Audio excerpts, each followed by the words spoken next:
वाक्यकारं वररुचिं भाष्यकारं पतञ्जलिं पाणिनिं सूत्रकारं च प्रणतोऽस्मि मुनित्रयम् येनाक्षरसमाम्नाय अधिगम्य महेश्वरात् कृष्णं व्याकरणं प्रोक्तं तस्मै पाणिनये नमः।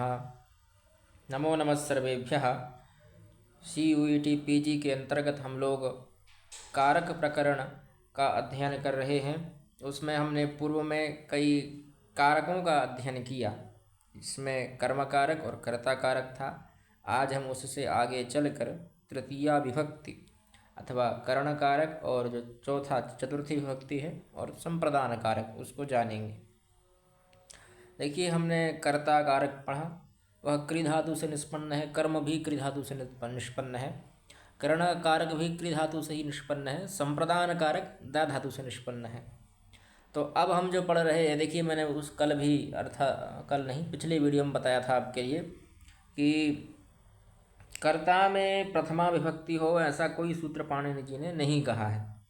उन्होंने बस एक ही सूत्र कहा है, कर्तृकरणयोः तृतीया, तो वहाँ तृतीया विभक्ति होनी चाहिए कर्ता में। इसलिए हम जब भी प्रथमा करते हैं कर्ता में तो प्रातिपदिकार्थ, लिंग, परिमाण, वचन इत्यादि अर्थों में होती है, ना कि कर्ता अर्थ में होती है। और कर्ता को हम अपने अनुसार कर सकते हैं। ये विवक्षा के अनुसार है। आपकी जो भी विवक्षा होगी उसके अनुसार आप कर्ता में परिवर्तन कर सकते हैं। इसलिए पाणिनि जी कहते हैं कि स्वतंत्र कर्ता।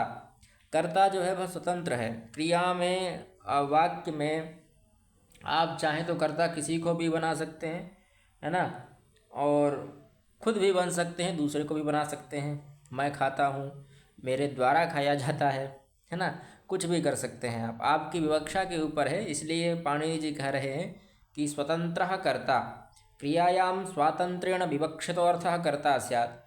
जो क्रिया में स्वतंत्र रूप से स्थित हो, जो स्वतंत्र रूप जिसकी सबसे अधिक स्वतंत्रता हो, जिसमें आप जो चाहे वो परिवर्तन कर सकते हैं, वो अपने आप में परिवर्तन करवा भी सकता है। ऐसी बात नहीं है कि वो वैसा ही रहे। वही विवक्षित अर्थ जिसका है, ऐसे को हम कर्ता कहते हैं। उसकी कर्ता संज्ञा होती है। यह संज्ञा सूत्र है ना। क्रिया एक प्रकार से कहा जाए तो उसको संज्ञा बता रहा है कि कर्ता किसकी संज्ञा है, तो स्वतंत्र व्यक्ति, स्वतंत्र की ही कर्ता संज्ञा है ना। प्राधान्य भी समझ लीजिए आप इसको, कि जिस प्राधान्य रूप से जिसको बताया जा रहा है वह उसकी कर्ता संज्ञा है। अब एक और संज्ञा है, क्योंकि यहाँ पर तृतीया विभक्ति में कर्ण संज्ञा भी होती है, तो इसके लिए कह रहे हैं कि साधकतमं करणम। क्रिया की सिद्धि में जो प्रकृष्ट उपकारक है उसकी कर्ण संज्ञा होती है ना। अब यहाँ फिर से तमप प्रत्यय का ग्रहण किया गया। जैसे वहाँ कर्तुरीप से तमम में भी तम प्रत्यय का ग्रहण किया गया था, उसी प्रकार से यहाँ पर भी तमप प्रत्यय का ग्रहण किया गया। तो उसका ग्रहण क्यों किया गया वह बताए हैं गंगायाम घोषः।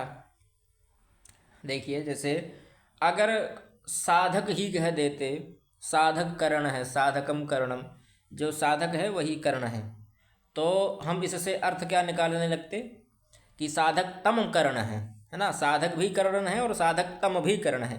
उसी प्रकार से जब आगे आप पढ़ेंगे, एक सूत्र आएगा सप्तमी विभक्ति में, आधारोधिकरणम, तो वहाँ आधार तमम ऐसा नहीं कहा, आधार तमोधिकरणम ऐसा कुछ नहीं कहा। वह आधार केवल आधारोधिकरणम, केवल आधार कहा, तो उससे आधार की ही कर्म संज्ञा होगी। आधार तम की अधिकरण संज्ञा नहीं होगी।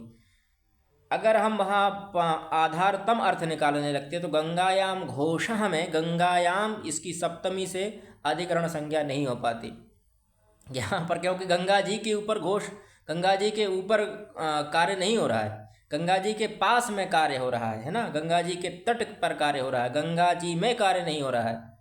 पर गंगा जी की अधिकरण संज्ञा हो गई आधारोधिकरणम से, क्योंकि तमप का ग्रहण नहीं था। इसलिए जब पाणिनि जी तमप का ग्रहण कर रहे हैं तो तात्पर्य है कि वहाँ तमप का ही अर्थ आना चाहिए, वहाँ सीधा साधक का अर्थ नहीं ले सकते आप।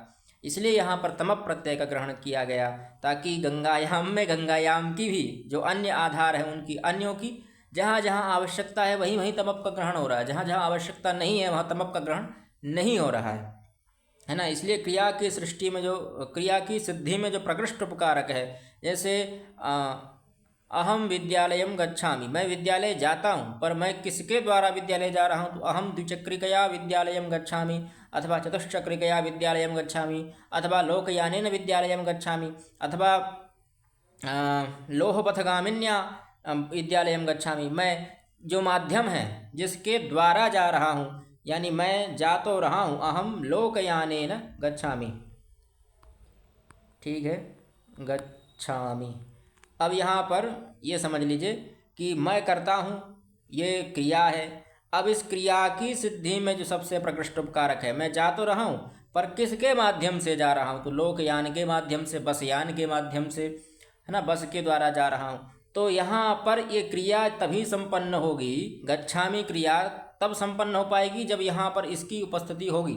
जब तक यहाँ कर्ण नहीं आएगा, लोकयान नहीं होगा, लोकयान स्थापित नहीं हो पाएगा, लोकयान के द्वारा विद्यालय तक नहीं पहुँच पाऊँगा। इसीलिए लोकयान की यहाँ कर्ण संज्ञा हुई, और फिर आगे एक सूत्र आएगा कर्तृकर्णयोः तृतीया, उससे इसकी तृतीया विभक्ति इसमें लग गई, चिपक गई, है ना। यहाँ शब्दों में विभक्ति लगती है, बस में नहीं चिपक जाएगी, ये शब्दों में आश्रित है, ठीक, विभक्ति शब्दों पर और कारक अर्थों पर। तो इसीलिए यहाँ पर तमप का ग्रहण किया गया कि जो साधक तम है केवल वही कर्ण होगा, साधक कर्ण नहीं होगा, साधक तम कर्ण होगा, है ना। अगर ऐसा साधक से ही हम साधक तम अर्थ निकालते तो आधार से आधार तम अर्थ निकाल कर गंगायाम घोषा में सप्तमी विभक्ति नहीं हो पाती फिर वहाँ, ठीक। आगे और सूत्र आएंगे, ये है कर्तृगणयोः तृतीया। यह कहता है कि कर्ता और करण दोनों में तृतीया होती है, पर एक और सूत्र ऊपर मिलता है अनभिहिते, ठीक, उससे अनुवृत्ति आ जाती है। यहाँ अनभिहिते से इन्होंने लिख दिया कि अनभिहित होने पर कर्ता में और करण में तृतीया विभक्ति हो जाती है। उदाहरण भी दे दिया, रामेण बाणेन हतो बाली, ठीक है।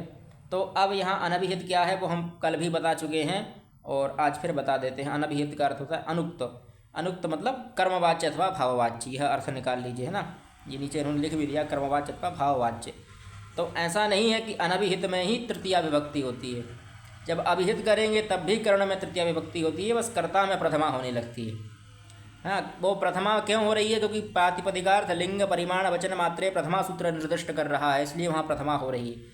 होनी तो चाहिए तृतीया ही, पर वह अनभिहित के अधिकार में पढ़ी गई, इसलिए अनभिहित में तृतीया होने लगी है, प्रथमा नहीं हो पा रही है, ठीक है। इसलिए अनभिहित कर्म में जब आप प्रयोग करेंगे तो प्रथमा विभक्ति होगी, और जब अभिहित कर्म का प्रयोग करेंगे तो द्वितीया विभक्ति होगी। जब अनभिहित करता होगा तो तृतीया विभक्ति होगी, जब अभिहित करता होगा तो प्रथमा विभक्ति होगी। बस इतना ही ध्यान रखना है, और आत्मनेपद के धातुओं का प्रयोग करना है, अथवा जो जो नियम बताए गए हैं भाववाच्य कर्मवाच्य के, वह नियम आपको अपनाने पड़ेंगे जब आप अनभिहित का प्रयोग करेंगे। अभिहित में आप किसी भी धातु का प्रयोग कर सकते हैं, उसमें कोई समस्या नहीं है, कर्तरी अर्थ वाली धातु होनी चाहिए बस, है ना। तो ऐसा कुछ नियम कायदे कानून बनाए हैं पाणिनि जी ने, तो इसलिए यह अनभिहित के अधिकार में पढ़ा गया। तो यह मत समझिएगा कि अनभिहित से केवल हम अनभिहित कर्ण में ही तृतीया होगी, अभिहित कर्ण में भी तृतीया होती है, और सब विभक्तियां सामान्य रहती हैं, बस केवल कर्ता और कर्म में थोड़ा परिवर्तन हो जाता है, बाकी सारी विभक्तियां वैसी की वैसी चलती है। अनभिहित और अभिहित में अधिक अंतर नहीं आता, बस कर्ता में कभी प्रथमा होती है, कभी तृतीया हो जाती है, कर्म में कभी प्रथमा होती है, कभी द्वितीया हो जाती है। मूल बात यह है कि जो जिस जगह प्रधान है उसमें प्रथमा होती है। कर्तृवाच्य में कर्ता प्रधान है, इसलिए कर्ता में प्रथमा होती है। कर्मवाच्य में कर्म प्रधान है, इसलिए कर्म में प्रथमा होती है।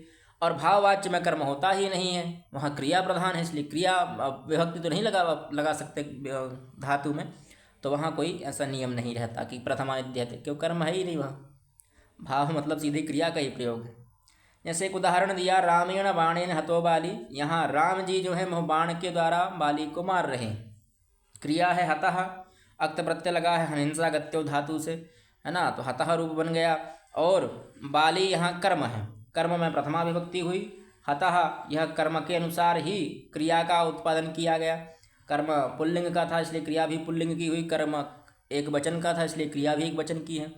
अक्त प्रत्यांत है, अक्त प्रत्यय भाव में होता है अथवा कर्म में होता है ना। और रामेण, यह जो राम जी हैं, अब राम मार रहे हैं, कर्ता हैं, इसलिए कर्तृकर्णयोः तृतीया से इनमें सबसे पहले तो स्वतंत्र कर्ता से इनकी कर्ता संज्ञा हुई, क्योंकि राम जी है स्वतंत्र हैं, है ना। अब राम जी चाहें तो कुछ भी कर सकते हैं, विवक्षा है हमारी कि हम कह सकते हैं कि राम जी को कर्ता रखना है नहीं रखना है, हमारी विवक्षा के ऊपर है। यहाँ राम सबसे प्रकृष्ट स्वतंत्र हैं, है ना, प्राधान्यता राम जी की ही है। हम बाणेन हतो बाली कहेंगे तो अर्थ थोड़ा ग्रहण कर पाना संभव नहीं होगा जब तक कर्ता नहीं आ जाएगा।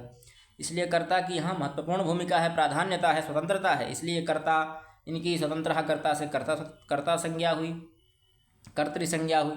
तत्पश्चात कर्तृगणयों तृतीया से तृतीया विभक्ति लग गई। और फिर बाण को देखिए, यह साधकतम है। राम जी मार तो रहे हैं बाली को, पर किस प्रकार से मार रहे हैं, किस माध्यम से मार रहे हैं, जो साधकतम है ना। अब हाथ से नहीं मार रहे, पैर से नहीं मार रहे हैं, बाण से मार रहे हैं। तो बाण की यहाँ पर साधकतम हो जाने से कर्ण संज्ञा, साधकतम कर्णम से साधक कर्ण संज्ञा हो गई। और कर्तृगणयों तृतीया विभक्ति हो गई। तो रामेण बाणेन हतो बाली, ऐसा वाक्य बन गया। अब यह अनुक्त करता है यहाँ राम जी, ध्यान रखिएगा।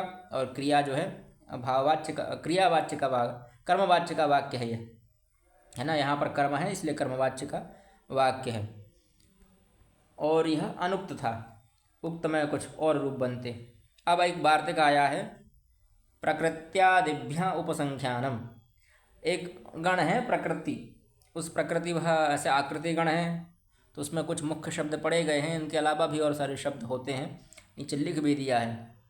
प्रकृति प्रायः स्वभाव गोत्र सम विषम, हाँ, दिद्रोण पंचक साहस दुख सुख इत्यादि शब्दों के साथ में तृतीया विभक्ति होती है। यह आकृति गण है, और भी शब्द हो सकते हैं, जैसे प्रकृत्याचारु, प्रकृति से सुंदर, अच्छा दिखने में सुंदर लगने वाला, उसको कहेंगे चारु मतलब सुंदर। और प्रायण याज्ञक, प्रायः याज्ञिक मतलब यज्ञ करने वाला है। गोत्रेण गार्ग्य, यह गार्ग्य ऐसा होना चाहिए था, ऊपर रेफ होनी चाहिए थी। तो गोत्र के द्वारा गार्ग्य ऐसा हमें दिख रहा है ना। समेन एति, साथ में सीधा, सम मतलब सीधा, सम से इत धातु से एति रूप बना है, समयन एति ना। विषमेण एति, विषम के द्वारा टेढ़ा मेढ़ा होता है। द्विद्रोण धान्यम क्रोणाति क्रीणाति। द्विद्रोण मतलब द्रोण एक संज्ञा है, अभी हमने पहले आपको बताया था द्रोणो ब्रीहि में, द्रोण एक संज्ञा है परिमाण की। तो यहाँ पर यह द्विद्रोण शब्द से, क्योंकि यह प्रकृतिगण से प्रकृतिगण था, यहाँ पर एक प्रकार से आप कह सकते हैं यह जो वार्तिक है वह उपपद विभक्तियों का निर्दिष्ट कर रहा है, क्योंकि यहाँ पद के योग में विभक्तियाँ हो रही हैं, है ना। यहाँ सीधा कहा कि प्रकृत्यादिभ्य उपसंख्यानम, गिन लेना चाहिए। प्रकृत्यादि जो गण हैं उसमें भी यह गणन कर लेना चाहिए कि उनके साथ में भी तृतीया होती है। सीधा तृतीया का निर्दिष्ट किया जा रहा है, कोई संज्ञा नहीं की जा रही है, इसलिए यह उपपद विभक्ति वाला है। और सुखेन याति, सुख से जाता है, दुखेन याति, दुख से जाता है, तो ऐसे अर्थ निकल रहे हैं। सब में तृतीया है, देख सकते हैं आप, प्रायण, है ना, गार्गे गोत्रेण समेन विषमेन द्विद्रोणेन सुखेन दुखेन प्रकृत्या इत्यादि शब्द। ठीक, आगे एक और सूत्र है, दिवः कर्मचा। दिव धातु है, दिव्यति दिव्यतः दिव्यन्ते से रूप बनते हैं। धातु रूप हमने जब पढ़ाए थे तब बताया था आपके लिए कि दिव धातु का जो कर्म है, ऊपर से कर्ण की अनुवृत्ति आ रही है, तो दिव धातु का जो कर्ण है उसकी कर्म संज्ञा हो जाती है। ठीक है, पर विकल्प से होती है ना। चात कर्ण संज्ञम, उसकी भी कर्ण संज्ञा हो जाती है और कर्म संज्ञा भी होती है ना। कर्ण की अनुवृत्ति भी आ रही थी, ऊपर से कर्ण की अनुवृत्ति आ रही है, और कर्म यहाँ इन्होंने कह ही दिया पाणिनि जी ने, तो कर्म और कर्ण दोनों होते हैं, मतलब विकल्प से होते हैं। तो अक्षयी दिव्यति, अक्ष मतलब होता है पांसा, पहले के लोग खेलते थे जुआ इत्यादि, तो अक्ष के माध्यम से, अक्ष से खेलता है, पांसों से खेलता है, अथवा अक्षान दिव्यति, अक्षों के द्वारा खेलता है, वही अर्थ निकलेगा। बस इतना ही अर्थ है कि अक्ष दिव्य धातु का जो कर्ण है उसकी कर्म संज्ञा भी हो जाती है, कर्ण भी हो जाता है। तीन, उसमें द्वितीय विभक्ति भी लगा सकते हैं आप चाहें तो, प्रथमा भी लगा सकते हैं। ठीक है, दिव धातु बहुत, दिवु बिजुगीषा, कई अर्थ हैं दिव धातु के। ऐसा यहाँ तो हमने खेलना, अक्ष शब्द से खेलना अर्थ ले लिया, और भी अर्थ हो सकते हैं, चमकना इत्यादि बहुत सारे अर्थ हैं उसके। फिर अपवर्गे तृतीया, अपवर्ग का अर्थ है फल प्राप्ति, फल की प्राप्ति जहाँ दिख जाए। तस्याम द्योत्यायाम कालात् धनोरत्यंत संयोगे तृतीया स्यात्। यहाँ एक और सूत्र रह गया क्या, कालात् धनो एक सूत्र है, कालात् धनोरत्यंत संयोगे, उसमें द्वितीया होती है, आप सभी जानते ही हैं, उसके बाद ही आया है तृतीया, है ना। कल हमने पढ़ा था उसको, कालात् धनुरत्यंत संयोगे, द्वितीय विभक्ति कर रहा था। अब उसी के बाद वाला है संभवतः यह अपवर्गे यानी जब फल प्राप्ति हो जाए तो वहाँ पर तृतीया विभक्ति होने लगती है।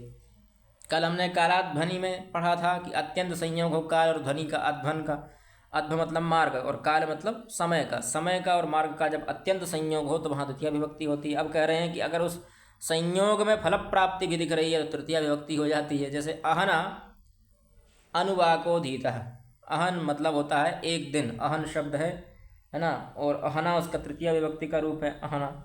तो एक दिन में वह एक अनुवाक पढ़ता है, तो यहाँ पर फल प्राप्ति है इसलिए तृतीय विभक्ति हो गई।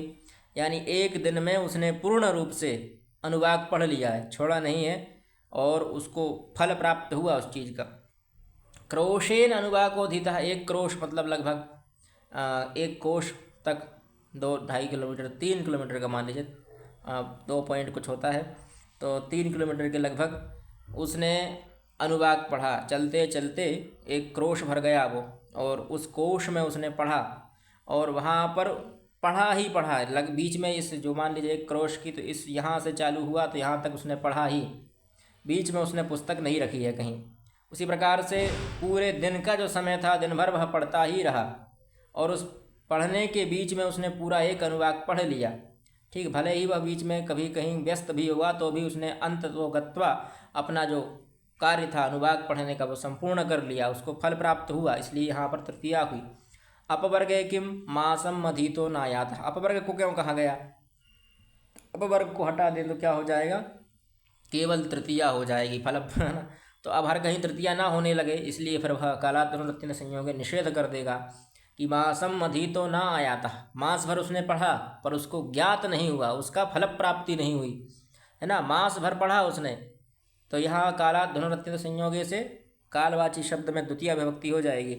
अधीतः किंतु ना आयातः, उसको कुछ समझ में नहीं आया, बुद्धि में उसके नहीं गया, इसलिए यहाँ तृतीय विभक्ति नहीं हुई। आगे चलते हैं।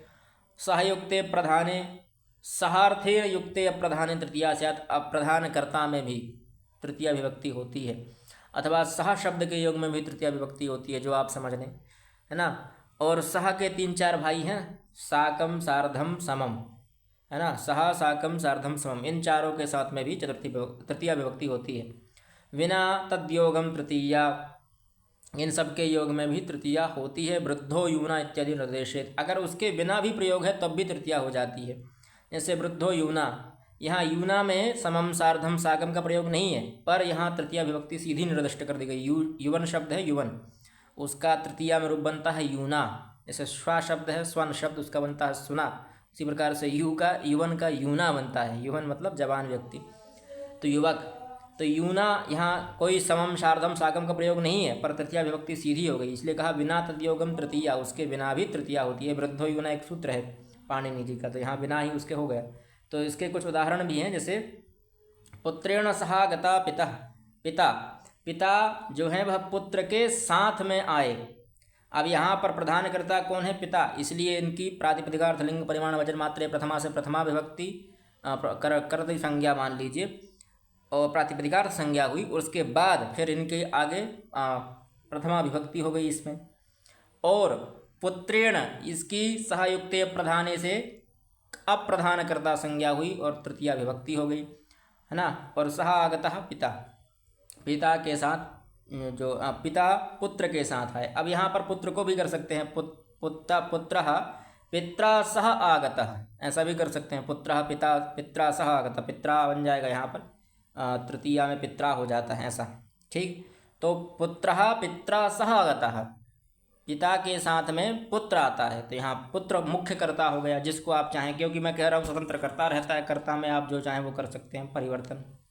एनांग विकार बड़ा ही प्रसिद्ध और बड़ा ही सरल सूत्र है, जिस अंग में विकार हो वहाँ तृतीया होती है।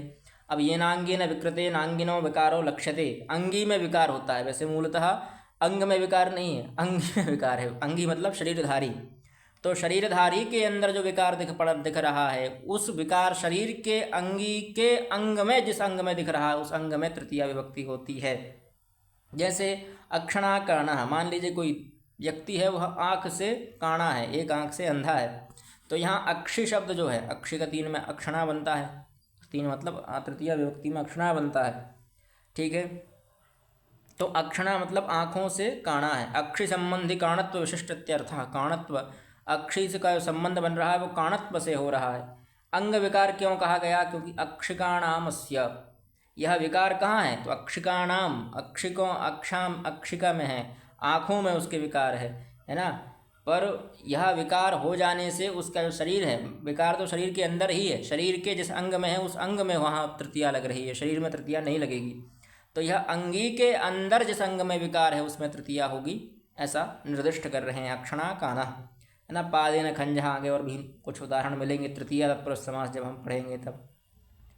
पादेन खंजहा अथवा और भी मुखेन वक्त्र, ऐसे कुछ उदाहरण आप निकाल सकते हैं। इत्थम भूत लक्षण, बड़ा ही सरल सूत्र है कि एक कंचित प्रकारम प्राप्त से लक्षण तृतीया स्यात्, किसी प्रकार का कोई लक्षण से आप उसका परिचय निकाल रहे हैं। जैसा आप जैसे पुस्तकेन विद्वान, पुस्तक के द्वारा विद्वान द्योतित हो रहा है ना। शास्त्रेण विद्वान, शास्त्र के द्वारा विद्वान द्योतित हो रहा है। जटाभिस्तापस, जटाओं से तापसी, तापस तपस्वी निर्दिष्ट हो रहा है।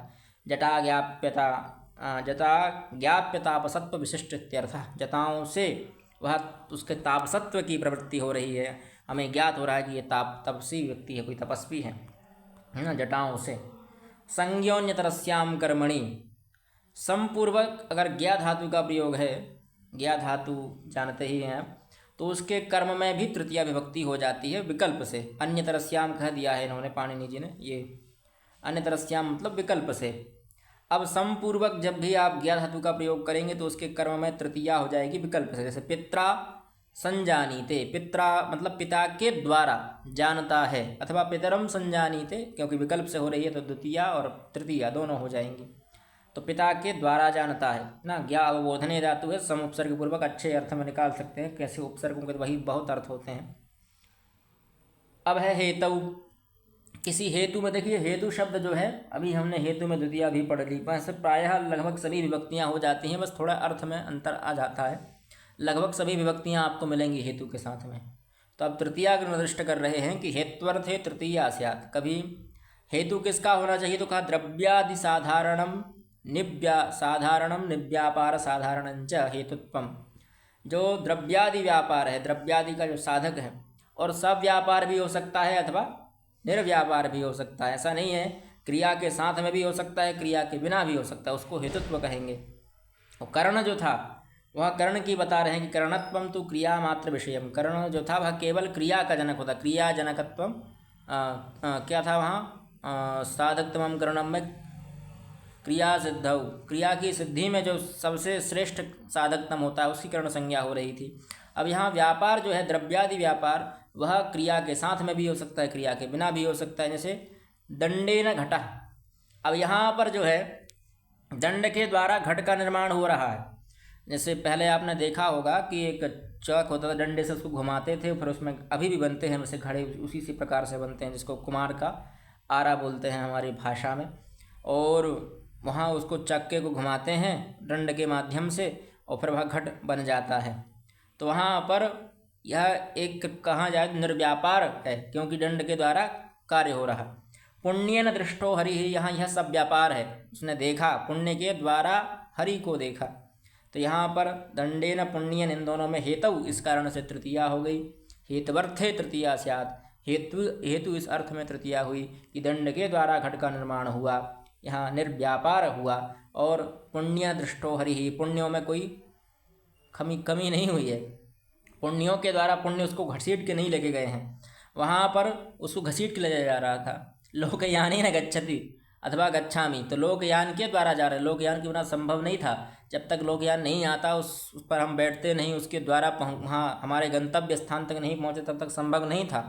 पर यहाँ पर पुण्य उसको घसीट कर भगवान का दर्शन नहीं करा रहे हैं, दंड घसीट के उसको घट नहीं बना रहा है। दंड केवल चाक वो घुमा किसको रहा है, दंड तो जो था वो उस बीज के उसको घुमा रहा है ना, इसको क्या कहते हैं, गोल को, जो उसका चक्का है उसको घुमा रहा है, घड़े को नहीं घुमा रहा है। पर निर्मित क्या हो रहा है, घट हो रहा है निर्मित। इसलिए यहाँ पर जो है दंडेन घटः, यह निर्व्यापार है, और पुण्येन दृष्टो हरि, यह सब व्यापार है। आगे चलते हैं। व्यापार का सीधा सा अर्थ क्रिया समझ लीजिएगा। अब यहाँ पर यह समाप्त हो गई है ना। पुण्येन हरि दृष्टा वसत नहीं था। अक्षणाकाणा में तृतीय विभक्ति होती है, जताविष्टापसः, तो यह किसका था?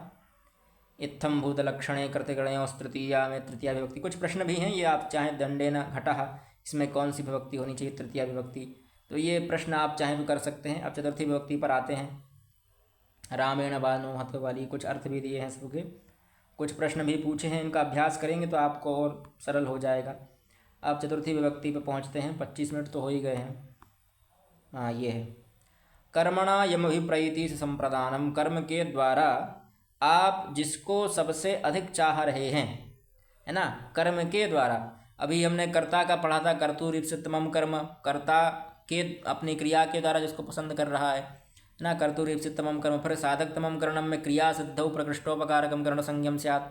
आप चतुर्थी में एक और संज्ञा बता रहे हैं, कर्मणा यम अभिप्रैति संप्रदानम, कर्म के द्वारा जिसको अभिप्रैत किया जा रहा है, प्रसन्न किया जा रहा है, अभीष्ट है ना, सबसे अधिक पसंद है, अभिप्रैत है, उसकी संप्रदान संज्ञा होती है। संप्रदान में समुपसर्ग पूर्वक प्रा उपसर्ग पूर्वक दा धातु है ना, ये दा धातु से बना है। अपादान और संप्रदान दा धातु से बना है, और बाकी सब क्री धातु से बने हैं।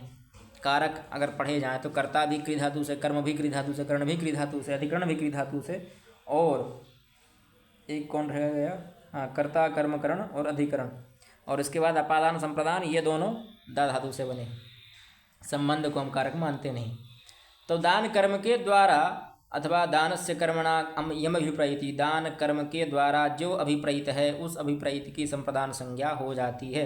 उदाहरण से और अच्छे से समझ लेंगे। यह या संज्ञा सा फलवती, कुछ संज्ञा हुई तो फल तो निकलेगा ही। तो फल बता रहे हैं कि चतुर्थी संप्रदाने। अब संज्ञा हो गई, संप्रदान संज्ञा किस लिए की, तो कहा चतुर्थी संप्रदाने। जहाँ संप्रदान संज्ञा दिख रही है वहाँ पर चतुर्थी कर दीजिए। ठीक है भाई, कर देंगे। तो कहा विप्राय गाम ददाति, गाय देता है विप्र के लिए, पर कब, अनभिहिते, अनभिहित के अधिकार में है। अगर अनभिहित के अधिकार में नहीं होता दानियों विप्राह स्वरूप बनने लगता। अभिहित में दानिया विप्रा प्रथमा ही हो जाएगी, प्रातिपदिकार्थ लिंग परिमाण वचन मात्रे प्रथमा से प्रथमा हो जाएगी, फिर यहाँ पर चतुर्थी विभक्ति नहीं होगी। इसलिए अनभिहित में ही विप्राय गाम ददाति, विप्र के लिए, है ना। विप्र मतलब एक हमारे पुराण में आज्ञा कहते हैं कि जन्मना ब्राह्मणों के यह संस्कारैर्दुच्यते, और विद्या यादि विप्रत्वम त्रिभृ श्रोत्रिय लक्षणम, 3 प्रकार के श्रोत्रिय वेदज्ञ ब्राह्मण होते हैं। जन्मना ब्राह्मणों के, या जन्म से ही ब्राह्मण होते हैं। केवल ब्राह्मण वर्ण की बात कर रहा हूँ यहाँ पर, अन्य वर्णों की नहीं कह रहा हूँ। जन्म से ही ब्राह्मण होते हैं। संस्कारैर्दुच्यते, जब उसका उपनयन संस्कार हो जाता है फिर द्विज हो जाता है। द्विज मतलब दूसरी बार जन्म हो जाना। और विद्या याति विप्रत्वम, जब वह विप्र वेद का अध्ययन कर लेता है, वह वेद का अध्ययन कर लेता है, संपूर्ण वेद वेदांग जो भी उसके अनुकूल हैं कुल मर्यादा अनुसार, क्योंकि हर ब्राह्मण का एक वेद होता है। अभी एक बड़ा ही सुंदर वक्तव्य दिया धीरेन्द्र कृष्ण शास्त्री जी ने। उन्होंने कहा कि जिनके बच्चे वेद नहीं पढ़ रहे हैं वह लोग, उनके बच्चे नावेद और जावेद होंगे, है ना। मैं वैसे बात नहीं करता हूँ पठनांतर, पर बता दे रहे हैं आपके लिए, आप सभी विज्ञ हैं, विद्वान हैं। तो उन्होंने कहा जिनके बच्चे वेद नहीं पढ़ेंगे वो नावेद जावेद होंगे। अब हम यह पूछना चाह रहे हैं कि धीरेन्द्र कृष्ण शास्त्री जी ने कौन से वेद पढ़े हैं? उनको तो भागवत का प्रथम श्लोक बोलना नहीं आ रहा है। संस्कृत का इतना उन्होंने अपमान किया है कि भगवान भाई, संस्कृत खुद गला घोंट लेती है अपना, जिस दिन वो देख लेगी उनके श्लोक सुनकर। संस्कृत कहेगी वाह भाई क्या श्लोक पढ़ता है यह। तो ऐसे व्यक्ति कथावाचक बने हैं, समूह नेता बने हैं लोगों के, और हिंदुओं को एकत्रित कर रहे हैं। इनकी क्या कहें, जिनको खुद वेदांगों का उन्होंने अपने, हर ब्राह्मण का एक वेद होता है, एक उसकी उपनिषद होता है, एक कुल परंपरा होती है, गोत्र सूत्र प्रवर और शिखा पाद, बहुत सारी चीज़ें होती हैं ब्राह्मणों के अंतर्गत। उनको खुद का वेद का पता नहीं हुआ, किस वेद की किस शाखा के वो अध्येता हैं, और उन्होंने वेद का एक मंत्र नहीं पढ़ा जो ओम देव क्रांति कह रहा है। उससे हम क्या अपेक्षा करेंगे कि वो हिंदुत्व को स्थापित कर पाएगा विश्व भर में, है ना। समुद्र यात्रा कर रहे हैं, हम भारत के बाहर जा रहे हैं, समुद्र लंघन कर रहे हैं। तो ऐसे व्यक्तियों से ये धर्म को भ्रष्ट करते हैं, धर्म को स्थापित नहीं करते हैं, है ना। धर्म क्या है? श्रुति स्मृति ममई वाग्ये, भगवान श्री कृष्ण कहते हैं श्रुति स्मृति मेरी ही आज्ञा है। तो भगवान की आज्ञाओं का विरोध करके ये काम कर रहे हैं। तो ये कथावाचक तो किसी, मैं तो इनको हिंदू भी नहीं मानता ढंग से, क्योंकि जो भगवान की आज्ञाओं का विरोध कर रहे हैं, ओम देव क्रांति वेद मंत्रों में अभी तक भगवान ने बदलाव नहीं किया। भगवान भी वेदों के अनुकूल ही चले, मनुस्मृति के अनुकूल चले, उसका विरोध नहीं किया। और ये लोग वेदों मंत्रों को बदल रहे हैं तो भगवान की आज्ञा का विरोध कर रहे हैं ना। श्रुति तो भगवान की सीधी आज्ञा है, अगर आप उसमें परिवर्तन कर रहे हैं मतलब आप भगवान की बात को काट रहे हैं। और भगवान वेद पुरुष ही हैं, भगवान स्वयं वेद हैं, है ना। वह उनका वांग्मय स्वरूप है। भागवत हुआ, रामायण हुआ, वेद हुए, भगवान के वांग्मय स्वरूप हैं। और भगवान के वांग्मय स्वरूप को परिवर्तन करना मतलब आप भगवान के विरुद्ध जा रहे हैं। फिर काहे के हिंदू कहलाए। तो सबसे पहले तो जावेद नावेद वो खुद का ही नाम रख लें, क्योंकि उनको खुद को वेद नहीं आता है। खुद वेद जानते होते तो ऐसी स्थिति नहीं बनती। तो विप्र एक संज्ञा है, जो वेद पढ़ लेता है उसको विप्र कहते हैं। और ब्राह्मण ही विप्र बन सकता है, ऐसा भी नियम है ना। क्या है श्लोक बताया था मैंने, जन्मना ब्राह्मणों के, या जो वैसे बहुत सारे लोग बोलते हैं एक वो श्लोक कि जन्मना शूद्र होते हैं, कुछ ऐसा इसी श्लोक को वो अपभ्रंश कर देते हैं। वो श्लोक आपको किसी पुराण में किसी स्मृति में कहीं नहीं मिलेगा। ये जन्मना ब्राह्मणों के या संस्कार उच्चते ये तो मिल जाएगा, पर वो जन्मना शूद्रों के ऐसा कुछ श्लोक बनाते हैं ना कि जन्म से सभी शूद्र थे, वो श्लोक नहीं मिलेगा कहीं। ठीक, आगे चलते हैं। तो यहाँ पर दीयते अस्मै दानीय विप्रा, जिसके लिए दिया जाता है वो दानीय विप्र होता है। यहाँ चतुर्थी नहीं होगी। अनभिहित होने पर सीधे विप्रायगाम ददाती, यहाँ विप्र के लिए दान दे रहा है। मान लीजिए कोई व्यक्ति है तो वह विप्र के लिए गाय का दान दे रहा है। गाम, पहले विप्रों के लिए गाय दी जाती थी, अब तो ब्राह्मण भी नहीं रहे हैं। ब्राह्मण पैसा ले लेते हैं, गाय नहीं लेते हैं, क्योंकि गाय की सेवा करनी पड़ेगी बहुत। आजकल के ब्राह्मण भी एडवांस टेक्नोलॉजी वाले हो गए हैं, क्या कहा जाए। तो कर्मणा यम विप्रैति संप्रदानम, कर्म के द्वारा, यह कर्म है तो गाम है ना, इसकी कर्तुली से तमाम कर्म से कर्म संज्ञा हुई और कर्मणि द्वितीया से तृतीया विभक्ति हो गई। ददाती है क्रिया है। अब इस कर्म के द्वारा जो सबसे ज़्यादा अभिप्रहित है, कौन अभिप्रहित है, तो विप्र है ना। काम तो हो रहा है पर किसके द्वारा हो, किसके लिए हो रहा है, तो जो कर्म है उस कर्म के द्वारा जो सबसे ज़्यादा अभिप्रहित विप्र है, उस विप्र में यह कर्मणा यमी प्रहित संप्रदानम से संप्रदान संज्ञा हुई और चतुर्थी संप्रदान से चतुर्थी विभक्ति हो गई। थोड़ी विषयांतर में लंबा खिंच गया। अगला सूत्र पढ़ते हैं, क्रिया यम विप्रहिति स्वपि संप्रदानम। अब ये थोड़ा उदाहरण, अब क्या कहें इसके बारे में। क्रिया के द्वारा, अभी हमने कर्म के द्वारा पढ़ा था ना कि कर्मणा, ये देखिए कहाँ गया, कर्मणा यम अभिप्रहिति संप्रदानम, कर्म के द्वारा जिसकी जो अभिप्रहित हो, जो सबसे अधिक अभिष्ट हो, उसकी संप्रदान संज्ञा होती है। पर अब कह रहे हैं, वार्तिककार ने कहा कि भाई क्रिया के द्वारा भी अभिप्रहित कभी हो रहा है तो वहाँ पर भी संप्रदान संज्ञा हो जाती है ना। जैसे पत्ये शेते, पत्नी सोती है, सामान्य वाक्य है पत्नी शेते, पर पत्नी किसके लिए सो रही है, तो पत्ये शेते, पति के लिए सो रही है ना। तो यहाँ पर पति के लिए क्रिया जो है शेति शिंग स्वप्ने धातु है, वैसे स्वप्न देखने अर्थ, स्वप्न में अर्थ में है, पर सोने अर्थ में भी हम प्रयोग करते हैं। तो यहाँ पर जो है सिंह धातु अकर्मक है, यानी कर्म से युक्त नहीं है। तो यहाँ पर वो जो पहला वाला सूत्र था है ना, कर्मणा यम विप्रहिति संप्रदानम, उससे संप्रदान संज्ञा पत्ये की नहीं हो पाती, पति की संप्रदान संज्ञा नहीं हो पाती। इसलिए इस वार्तिक से, क्योंकि यह अकर्मक धातु है ना सिंह, इसलिए यहाँ पर अकर्मक धातु के योग होने से क्रिया यम विप्रहिति स्वपि संप्रदानम, इस वार्तिक से यहाँ पर अकर्मक धातु के अकर्मक धातु के क्रिया के योग हो जाने पर वहाँ पर भी संप्रदान संज्ञा हो जाती है। क्रिया के द्वारा जो अभिप्रहित है क्रिया है ना, अब पत्नी सोने वाली क्रिया कर रही है, पर किसके लिए कर रही है, पति के लिए कर रही है। उसका जो अभिप्रहित है, यह क्रिया का अभिप्रहित कौन हुआ, तो क्रिया का अभिप्रहित हुआ पति, इसलिए पति में पति की संप्रदान संज्ञा हुई और चतुर्थी संप्रदान से संप्रदान में चतुर्थी विभक्ति लग गई, पत्ये रूप बन गया। पति के थोड़े रूप भिन्न चलते हैं तो पत्ये बना। वैसे तो आप चतुर्थी में बनाएंगे तो हरये बनता है, इकारांत शब्दों में हरये है ना, कवये, पर पति शब्द का थोड़े अलग चलते हैं, पत्ये रूप बना उसका। अब यजेह कर्मणा कर्ण संज्ञा, यज धातु के कर्म की कर्ण संज्ञा हो जाती है और संप्रदान से जा कर्म संज्ञा, संप्रदान की कर्म संज्ञा हो जाती है। ये थोड़ा समझने वाली बात है कि यज धातु का जब भी कभी प्रयोग करेंगे तो उसके कर्म की कर्ण संज्ञा हो जाती है और संप्रदान की कर्म संज्ञा हो जाती है। जैसे पशुम रुद्राय ददाति, पशु जो है वह रुद्र के लिए देता है। अब वह कोई भी पशु हो सकता है, बलिवर्द हो सकता है, बलिवर्द मतलब बैल। तो पहले के समय में कई प्रकार की बलियाँ होती थीं, तो हो सकता है पशु बलि भी हो रही हो, है ना। और सामान्यतः वैसे हम ना माने भाई, हिंसात्मक प्रवृत्ति ना है, सामान्य बात हो रही है। बलि शब्द के कई अर्थ हैं, देने शब्द के कई अर्थ हैं, तो वह रुद्र के लिए समर्पित कर रहा है, केवल समर्पित ही कर रहा हो, है ना। तो यहाँ पशु क्या है? कर्म है। रुद्र क्या है? संप्रदान है। अब इसका उल्टा कर दीजिए तो यहाँ क्या कहा? कर्म की कर्ण संज्ञा हो जाती है, तो देखिए पशु की पशुना बन गया, और संप्रदान की कर्म संज्ञा हो जाती है तो रुद्रम, यह रुद्र बन गया, रुद्राय रुद्रम बन गया, है ना। तो यह अंतर हो जाता है, पशु पशुना बन गया और रुद्र रुद्राय बन गया, रुद्रम रुद्राय बन गया। रुद्रम है, रुद्रम लिखा है, रुद्रम है। ठीक, तो यहाँ पर कर्म की कर्ण संज्ञा हो गई, ये देखिए कर्म की कर्ण संज्ञा हुई, तृतीया विभक्ति हो गई, और संप्रदान की कर्म संज्ञा हो जाती है तो रुद्राय रुद्रम बन गए। तो रुद्र के लिए पशु समर्पित करता है, ऐसा अर्थ है, पशुम रुद्राय ददाति इत्यर्थ। पर यज धातु का प्रयोग हुआ, यहाँ दद धातु का प्रयोग था तो चतुर्थ वो संप्रदान संज्ञा हो गई उसकी। पर यहाँ पर यज धातु का प्रयोग है तो यज धातु के प्रयोग होने से कर्ण की कर्म संज्ञा हुई, और जो कर्म था उसकी संप्रदान की कर्म संज्ञा हुई। ठीक है, तो पशु के द्वारा रुद्र को प्रसन्न करता है। यज धातु के बहुत सारे अर्थ हैं, या प्रसन्न कर, यज धातु को देता है, प्रसन्न करना, ऐसे अर्थ ले सकते हैं, है ना। तो भगवान रुद्र को वह पशु दान करता है, देता है, समर्पित करता है। ठीक है, अब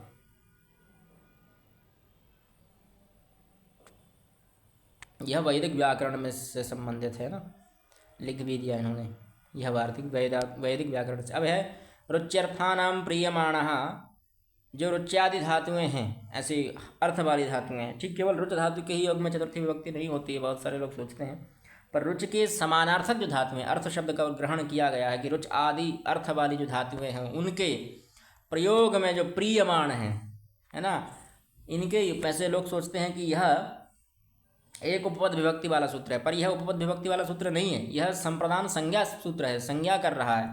तो रुच्यर्थक जो धातुएं हैं उनके प्रियमाण की, जो सबसे अधिक उनको प्रिय है, सबसे अधिक जिसकी लालसा है, उस प्रियमाण में चतुर्थी विभक्ति होती है ना। संप्रदान संज्ञा होती है, संप्रदान संज्ञा होने के बाद चतुर्थी विभक्ति होती है ना। बस यही अर्थ है, रुच्यादि जो धातुएं हैं उनके प्रयोग में जो प्रियमाण है सबसे अधिक, जो उनको लोभित कर रहा है, परेशान आकृष्ट कर रहा है, उसकी संप्रदान संज्ञा हो जाती है। जैसे हरये रोचते भक्ति, भक्ति जो है कर्ता है, यह भक्ति हरि के लिए की जा रही है, इसलिए हरि को रोचित हो रही, पसंद आ रही है। तो यहाँ पर किसकी, अब यहाँ कार्य तो हो रहा है, क्रिया हो रही है, क्रिया का जो प्रियमाण क्या है? भगवान हरि, है ना। हम यहाँ जो करता है, ये क्रिया है, ये करता है, ये कर रही है क्रिया। अब क्रिया के द्वारा जो सबसे अधिक प्रियमाण है, यानी रुच धातु के द्वारा जो सबसे अधिक प्रियमाण भगवान हरि हैं, तो हरि के लिए ही भक्ति हो रही है, इसलिए हरि की रुच्यार्था नाम प्रियमाण है। इससे चतुर्थी संप्रदान संज्ञा हुई, चतुर्थी संप्रदान से संप्रदान हो गया। अन्य कर्तृकोभिलाषो रुचि ही, रुचि क्या है? तो अन्य कर्तृक अभिलाषा ही रुचि है। हरिनिष्ठ प्रीतिर भक्ति, हरि की निष्ठ में, हरिनिष्ठ प्रीति जो है उसी को कहेंगे भक्ति, है ना। और यह कर्तृ है, भक्ति कर्तृ मतलब करता है। प्रीयमाण किम, प्रीयमाण क्या है? तो कहा देवदत्ताय रोचते मोदकः पथि। अगर हम प्रियमाण को हटा दें तो केवल रुच्यार्था नाम, अब रुच्य मतलब हो जाता है कि जो रुच्यार्थक धातु है उनके साथ में चतुर्थी विभक्ति करने लगो, तो उनका जैसे संबंध बनेगा वहाँ वहाँ चतुर्थी होने लगेगी। जैसे देवदत्ताय रोचते मोदकः पथि, तो यहाँ पथि में भी चतुर्थी विभक्ति होने लगती, क्योंकि देवदत्त के लिए जो पसंद है वो तो मोदक तो है ही, पर कहाँ पसंद है? मार्ग में। तो अब मार्ग यहाँ पर अगर हम प्रियमाण नहीं कह देते, पाणिनि जी प्रियमाण शब्द को हटा देते, तो पथ की भी यहाँ संप्रदान संज्ञा होती, और संप्रदान संज्ञा होने से चतुर्थी संप्रदान से चतुर्थी विभक्ति भी होने लगती। इसलिए यहाँ पर प्रियमाण शब्द को ग्रहण किया गया कि रुचि आदि जो धातुएं हैं उनका जो सबसे अधिक प्रियमाण होगा केवल उसमें चतुर्थी विभक्ति होगी। तो देवदत्त के लिए मोदक पसंद तो हैं, है ना, वह उसका प्रियमाण है, इसलिए देवदत्त में चतुर्थी विभक्ति हुई, ना कि पथि में चतुर्थी विभक्ति हुई, है ना। ये ध्यान रखिएगा, यह अन्य कर्तृक अभिलाषा नहीं है। ठीक, आगे चलते हैं। श्लाघ हूँ स्था शपाम गीप्समानः, एक सूत्र है, यह कहता है श्लांग धातु हो, हुंग धातु हो, स्था धातु हो, शब धातु हो, इनका जो गीप्समान है उसकी भी संप्रदान संज्ञा हो जाती है ना। जैसे और ये बताया है येषां प्रयोगे, गीप्समान का अर्थ है बोधितुम इष्टः, जिसको आप प्राप्त करना चाह रहे हैं, ज्ञापित करने की इच्छा जो है वह, बोधयितुम समझाने की, इष्टः जो समझाने के लिए सबसे अधिक इष्ट है, सबसे अधिक जिसको पसंद किया जा रहा है समझाने के लिए, वह है बोधयितुम इष्टः, है ना। इष्ट मतलब श्रेष्ठ, उस चीज़ के लिए भी एक प्रकार सबब प्रत्यय समझ सकते हैं। है ना, उसकी संप्रदान संज्ञा होती है। जैसे गोपी जो है ना, गोपी क्या कर रही हैं, स्मरात, स्मर मतलब होता है कामदेव अथवा जो कामना है। तो गोपियाँ जो हैं वह भगवान श्री कृष्ण की स्मरात श्लाघते, स्मरात मतलब कामदेव काम भावना से अथवा कामदेव के कारण भगवान श्री कृष्ण को प्रशंसित कर रही हैं, उनकी स्तुति कर रही हैं, उनको प्रशंसा कर रही हैं। श्लाघ धातु प्रशंसा करने अर्थ में, और एक नुंग धातु है, वह नुंग धातु छुपाने अर्थ में, तो वह उनको छुपा रही हैं, है ना। स्मरात सुनते, और तिष्ठते शपते वा, तो यहाँ भी भगवान कृष्ण के लिए रोकती हैं। तिष्ठ धातु ठहरने अर्थ में है और रोकने अर्थ में ले सकते हैं आप यहाँ। और शपते, शप धातु है जल्पने अर्थ में, है ना, थोड़ा निंदा करने अर्थ में। उपालंभ, उनको अब कह रही हैं कि भाई भगवान श्री कृष्ण चोरी कर रहे हैं, तो उनको उपालंभ दे रही हैं, उनको डांट रही हैं, उनको एक प्रकार से कहा जाए तो उनकी बुराई कर, निंदा कर रही हैं, उनको समझा रही हैं कि भाई गलत काम कर रहे हैं। तो स्मर वह कर तो रही हैं, पर कर रही हैं वह स्मर के कारण, ठीक। पर यहाँ पर भगवान श्री कृष्ण को ले लीजिएगा, चतुर्थी लगा दीजिएगा भगवान श्री कृष्ण में। गोपी स्मरात कृष्णाय श्लाघते हुनते तिष्ठते शपते वा, तो ठीक कृष्ण की यहाँ पर संप्रदान संज्ञा हो जाएगी गीप्समान हो जाने से। और संप्रदान संज्ञा हुई तो चतुर्थी संप्रदान से चतुर्थी विभक्ति हो जाएगी। अब यहाँ भी फिर से वही कहा कि गीप्समान अर्थ क्यों लिया गया। अगर गीप्समान नहीं लिया जाता तो क्या अर्थ हो जाने लगता, तो वही अर्थ है कि भाई पति की भी यहाँ पर, जैसे देवदत्ताय श्लाघते, देवदत्त की प्रशंसा तो हो रही है ना, देवदत्त की स्तुति तो कर रहे हैं, प्रशंसा कर रहे हैं, पर किस लिए कर रहे हैं, पथि में कर रहे हैं। कहाँ कर रहे हैं, पथि यानी रास्ते में कर रहे हैं। पर अगर यहाँ गीप्समान शब्द का ग्रहण नहीं किया जाता तो श्लांग हुं स्था शपाम संप्रदान संज्ञा से आप सीधा अर्थ निकालने लगते कि श्लांग हुं स्था शपाम इन धातुओं के योग होने पर संप्रदान संज्ञा होती है, तो इनका प्रयोग करने पर सीधा श्लाघ का प्रयोग होता है, तो पथि की भी संप्रदान संज्ञा होने लगती। तो यहाँ पथि की संप्रदान संज्ञा किस सूत्र से, किसने रोक दिया, गीप्समान, इसको कह देने से। तो जो गीप्समान होगा, जो बोधितोमिष्ट होगा, यानी जिसको बताना चाह रहे हैं, जिसको समझाना चाह रहे हैं, जिसको ज्ञापित करना चाह रहे हैं, केवल उसी की संप्रदान संज्ञा होगी, देवदत्त की संप्रदान संज्ञा होगी, है ना। इसी प्रकार से यहाँ कृष्णाय की संप्रदान संज्ञा होगी। ऊपर वाले चारों उदाहरण दे दिए हैं। गोपी स्मराज कृष्णाय श्लाघते, कृष्णाय हुनते, कृष्णाय तिष्ठते, कृष्णाय सपते। तो यहाँ कृष्ण की संप्रदान संज्ञा किस कारण से हुई, क्योंकि कृष्ण यहाँ गीप्समान थे, बोधितोमिष्ट थे, उनको ही समझाना, उनको ही बताना, उनको ही ज्ञापित करना है, किसी और को नहीं बताना है, ठीक है। ये थोड़ा और विस्तृत कर दिया है इन्होंने। धारेरुत्तमर्ण, धार धातु का प्रयोग हो उत्तमर्ण में की, धार धातु के प्रयोग होने पर उत्तमर्ण की भी उक्त संज्ञा मतलब संप्रदान संज्ञा हो जाती है। जैसे भक्ताय धारयति मोक्षम हरि, धरि धातु है धारण करने अर्थ में, उसमें निच प्रत्यय करेंगे तो धारी रूप बनता है ना, धारी रूप ऐसा बनता है। जैसे पाठ, पठ धातु का पाठ ही बनता है, पाठयति पाठयथा पाठयन्ति, चोर का चोर हो जाता है, चोरयति चोरयथा चोरयन्ति। उसी प्रकार से धृ धातु है धरति धरता धरंती, उसका बनता धारी, और यह ऋण देने अर्थ में है, ऋण देने अर्थ में। तो यहाँ इन्होंने कहा कि धारयति का प्रयोग हो और उसमें उत्तमर्ण जो हो। अभी आपने जब संधि इत्यादि पढ़ी तब हमने एक सूत्र बताया था आपके लिए, प्रवत्सतर, ऋण शब्द से पहले प्रवत्सर हो, कम्बल हो, दशन शब्द हो, ऋण शब्द हो, तो वहाँ वृद्धि होती है। इन शब्दों को छोड़कर कोई और शब्द हो तो गुण होता है। तो यहाँ उत्तम धन ऋण है ना, उत्तम प्लस ऋण, तो उत्तमर्ण बन गया, ऋण ऐसा होगा। यहाँ री को आ और ई इनकी दोनों के स्थान पर एक आदेश हो जाएगा, एक आदेश आर आदेश हो जाएगा, तो उत्तमर्ण रूप बन जाएगा। तो उत्तमर्ण मतलब उत्तम ऋण। तो जो उत्तमर्ण है यानी उत्तमर्ण मतलब जो दे रहा है ना, तो उसके लिए उत्तमर्ण की वो हो जाएगी अधिकरण, संप्रदान संज्ञा, उक्त संज्ञा हो जाएगी। और जो अधमर्ण है वो प्रातिपदिक ही रहेगा, ठीक है। जैसे भक्ताय धारयति मोक्षम हरि, हरि जो यहाँ पर प्रातिपदिक हैं, करता हैं, वह उनके लिए, भक्तों के लिए वह मोक्ष देते हैं, मोक्ष धारण करते हैं या मोक्ष का कर्ज लेते हैं, क्योंकि भक्तों ने भक्ति की है। तो वो भक्ति एक प्रकार से भगवान श्री कृष्ण के लिए ऋण बन जाती है ना, भगवान हरि के लिए ऋण बन गई है। तो यहाँ जो दे रहे हैं, दे कौन रहे हैं, भक्त दे रहे हैं, भगवान की भक्ति कर रहे हैं, तो ये ऋणी कौन हुए, भगवान हुए, है ना। और उत्तमर्ण ये हो गए भक्त, तो भक्तों की, भक्त की यहाँ पर अधिकरण, संप्रदान संज्ञा हुई, क्षमता बार बार अधिकरण आ रहा है। यहाँ संप्रदान संज्ञा हुई भक्त की, और हरि जो हैं वह यहाँ पर अधमर्ण बन गए, उन्होंने यहाँ पर ऋण लिया भक्तों से, इसलिए, और उन्होंने मोक्ष की शपथ ली, मोक्ष के लिए वो तैयार हुए कि भाई हम आपको मोक्ष देंगे। उत्तमर्ण किम, उत्तमर्ण का प्रयोजन क्या है? तो देवदत्ता शतम धारयते ग्रामे, वही हो गया कि भाई अगर हम उत्तमर्ण नहीं कहते तो बाकी के शब्दों की भी अन्य जो शब्द आ रहे थे, जैसे यहाँ मोक्ष शब्द था, मोक्ष की भी चतुर्थी विभक्ति होने लगती। इसलिए यहाँ पर देवदत्ता शतम धारयते ग्रामे, है ना, गाँव में 100 रुपये देता है उधारी में। देवदत्त के लिए गाँव में कोई 100 रुपये उधार देता है, तो यहाँ देवदत्त किसी के लिए गाँव में 100 रुपये उधार देता है। तो यहाँ पर ये गांव की भी सब चतुर्थी विभक्ति होने लगती, जहाँ गांव में भी संप्रदान संज्ञा हो जाती है, चतुर्थी विभक्ति होने लगती, इसलिए यहाँ उत्तमर्ण का प्रयोग किया गया है। आगे चलते हैं, ये लिखा भी है, प्रेरणार्थक निज प्रत्यय लगाने पर धारी रूप बनता है, उसका अर्थ धारणा, है ना, कर्ज अथवा कर्ज धारणा, है ना, रूढ़ हो गया है उसके लिए, कर्ज लेने के अर्थ में। और उत्तमर्ण क्या है?